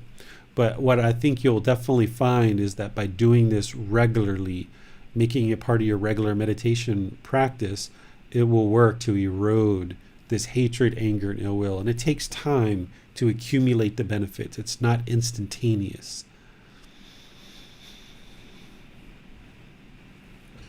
I asked a similar question on Sunday about craving. I'd like to ask a similar question now about anger, which is it that anger seems to just need to find somewhere to go sometimes it can certainly feel like that. If we're angry about one thing, we then become angry about another thing. We've forgotten what the first thing even was, and it seems like it's just being transferred. But on the other hand, it can also seem like it's very specific things or people that when we experience them, we become angry. So is it that we have to eliminate both sides of that? We have to eliminate specific things that we cause ourselves to be angry when we experience them? Or is it that we have to reduce our tendency to be angry? Or are we in effect doing both of those? It's both. So there's this poison of hatred, anger, ill will that's in the mind. And you experience the symptoms of that all the time through your intentions, your speech, and your actions. You experience the symptoms of you speaking harshly and hostile, or having ill intentions, or certain actions you do to other people out of anger, hatred, ill will, or annoyance, or irritation. So there's this genuine aspect of the mind that is hatred, anger, ill will, and it produces certain aspects of your intention, speech, and actions that you're choosing to do, which causes you harm. So there's this genuine aspect of the mind that's there. And then that drills down into individual situations where you see somebody with a certain clothing you don't like, or a hairstyle you don't like, or a name you don't like, or a certain skin color you might not like, or a certain way of talking, their voice. You may choose to be annoyed because of their voice, or certain things that they're doing to you or to other people. That hatred, that aspect of hatred that's there, it comes out in this particular situation. So you've got to acknowledge that that's happening. That's harmful to them, and it's harmful to you, and you need to cut that off so it no longer causes you harm in that situation. But by doing so, you're really addressing this overall aspect of the mind that we call hatred, anger, ill will. You're getting rid of that, and then you'll see that the mind will have less of a tendency for these individual situations to occur. Situations where in the past you would respond with anger or hatred or annoyance or irritation, you will notice gradually those same situations won't cause those feelings to arise in the mind through practicing loving kindness meditation and practicing loving kindness in daily life. You will notice that in situations that once you experienced hatred, anger, ill will, it won't arise anymore.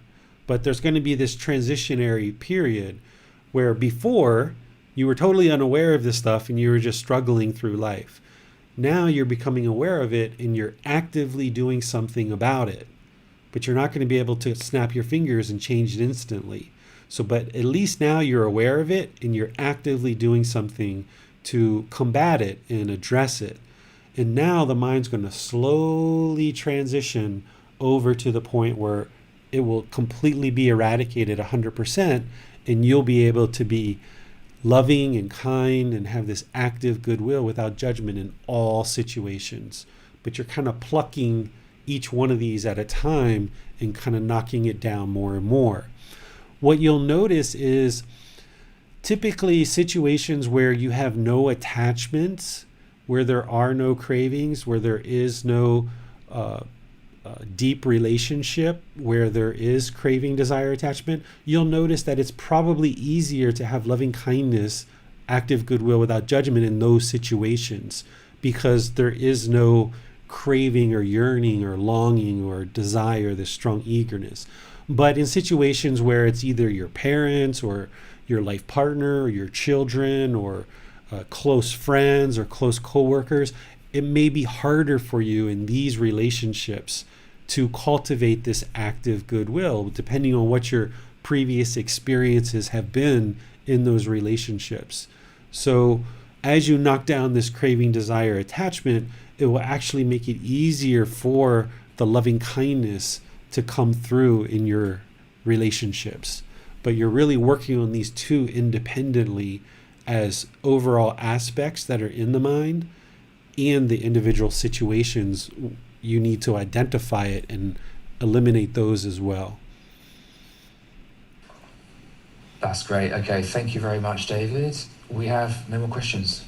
Sure. One thing I'll add to that too, Max, is if you become very aware of relationships that you have hatred, anger, ill will in, and you're doing meditation on those regularly, and you're, let's just say it's a coworker, and you know that that's what you're working on.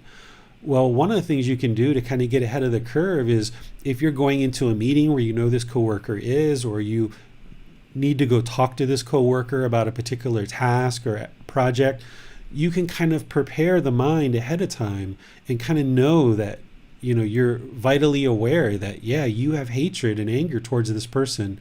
And maybe they have it for you too, but that's their practice. But if you're going to approach either in a meeting or an individual one-on-one conversation or an email or whatever it is, just really work at making sure you're practicing active goodwill towards all beings without judgment, this loving kindness. So rather than kind of what we might have done before learning these teachings, which is just haphazardly walk through life, think that everyone's causing our discontentedness, they're the ones who are making me angry, they're wrong, I'm right, they just got to do things the right way and I'll stop being angry. But you won't, because you're going to be angry at somebody else. But in the unenlightened state, that's kind of the way we think, that we're kind of justified in our anger.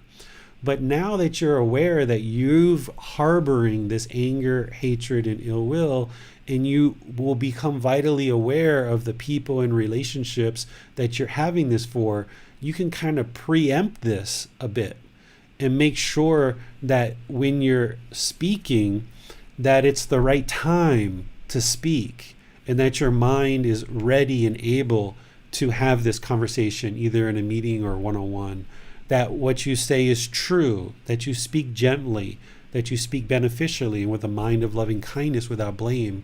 So by involving this loving kindness meditation in your practice, and by being vitally aware of where your anger resides, and you're looking at your own anger because you have right view and you know it's not them, it's you, you can actually preempt a lot of this stuff and kind of cautiously walk into conversations with people that you know you're harboring anger for, and just really work really hard at dissipating that.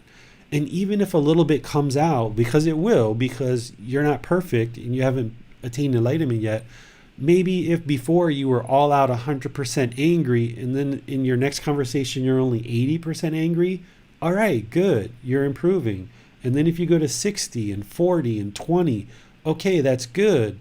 10, 5, 3, 2, and even you just got 1% of a little bit of I just kind of don't like talking to this person. It just doesn't feel right. Still work on that 1% and get rid of it and eliminate it, because it's not serving any good, wholesome purpose. So by involving your mind and really actively working to eliminate this poison of hatred, anger, ill will, you can now work with that skillfully to ensure that when you're approaching in these conversations that you're really prepared and it's the right time for you to be talking and communicating with people. So I think this can really be a revolutionizing thing, that rather than just haphazardly walking through life and struggling, that you can just actively engage when it's the right time and with the right mindset. And this can really change things for you, rather than allowing your hostility and anger not only towards that one person, but for example, if you're in a meeting with others, they see you being angry and hostile with that person too, even though in the unenlightened state we think we're so slick that we're covering it up. But other people can see that too, and then they start relating to you in that way too. Because if you're putting out this hatred, anger, ill will towards one particular person, other people are going to treat you that way too, because they see you treating that person that way. But if you're always loving and kind and polite and friendly and respectful to other people, they may even still choose to be hostile to you sometimes, But that's okay. That's their practice. You will learn to train the mind to be unaffected by that, and other people will see that. If you're being just loving, kind, respectful, polite, friendly, okay, other people choose to be hostile and aggressive, then that's on them, right? You guys probably know I go into all these various Facebook groups and talk and chat and share different things. It's not uncommon for somebody to attack me in those groups. They're not attacking me. It's just their anger and hostility coming out because they disagree with something I say. I just be loving, kind, friendly. Other people can see that, and other people can see that aggression and anger. So if you just maintain your practice, it doesn't mean that people are going to instantly start treating you well. But what you'll notice is the vast majority of people around you will know your character. They will know your personality. They will know that you're always very friendly, loving, polite, respectful. And that's what will return to you more and more. Even though there's this occasional person that might choose to be hostile or aggressive, that's on them. But if you're waiting for other people to change before you change, then you're still walking around with hatred, anger, and ill will. But if you do all the work and you do the change, and then you'll notice more and more people will collect around you that have similar wholesome qualities of mind, then people are going to be attracted to you because of this active goodwill towards all beings without judgment that you have. And if there's occasional people that show up in your life that still have hatred, anger, and ill will, then that's on them. And you can choose to not be involved with those people, but still maintain this active goodwill towards all beings for that person, even though they're choosing to be hostile and aggressive. But if you're waiting for other people to change before you change, then everything's in a big log jam and nothing shifts. So you make the shift. You improve the quality of your mind. You train your mind, improve the condition of your mind, and then whatever others do is completely up to them. You're not trying to change anyone else through your practice. You're trying to change your mind.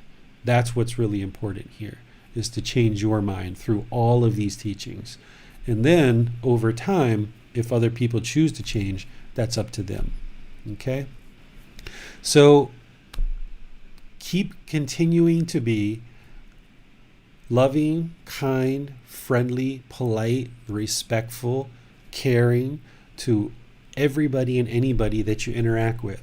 And even if you feel it's a real struggle and it's real difficult sometimes in there because you've got, this built up hostility towards a particular person, just try it. Just break through that wall. Right? Just break through the wall. It's going to possibly hurt, but it's not going to kill you. It might hurt. It might feel miserable. It might feel like, why am I being so friendly to this guy? He just did this to me 3 days ago. But that's in the past, right? Just let it be in the past. You'll never get over it if you don't get over it. So just work through that. Break through that wall. And focus on being polite, friendly, kind, caring, loving, respectful. And you will see that it will get easier and easier as you soak yourself into this loving kindness and just exercise yourself in it, the way the Buddha described. Exercise yourself in it, right? Use it as a basis to eliminate and liberate the mind from this hatred, anger, and ill will. It's causing you all kinds of problems, so get rid of it. Okay? On Sunday, we're going to be talking about Chapter 9, what is Kama, and how does it affect you? Because this hatred, anger, ill will, as you're putting it out through your intention, speech, and actions, it's causing harm to others. So therefore, it's causing harm to you. So you need to understand the natural law of Kama really clearly, not just as it relates to hatred, anger, and ill will, but all other things as well. So we're going to explore Chapter 9 on Sunday, and then next Wednesday, we're going to do chanting, keep our normal rotation of breathing mindfulness meditation, loving kindness meditation, and chanting. We rotate those every 3 weeks. So in the meantime, keep learning, keep studying, read the book, listen to the audiobook, watch the videos, podcasts, quizzes, all the different ways that you can learn. Feel free to reach out to me through posting something in Facebook or private messaging or scheduling a personal session to talk by audio or video, and I will help you. And gradually and slowly, you can transform these 3 poisons into the wholesome roots. Applying these antidotes, you can now have generosity, you can have loving kindness, and you can have wisdom, because this craving, anger, and ignorance isn't doing anything for you. So we got to get rid of all of that and bring in the generosity, the loving kindness, and the wisdom. So until next time, have a wonderful day, and we'll see you on Sunday at 9 o'clock Thai time. Sawadee krap.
Thank you again for watching. Enjoy your meditation.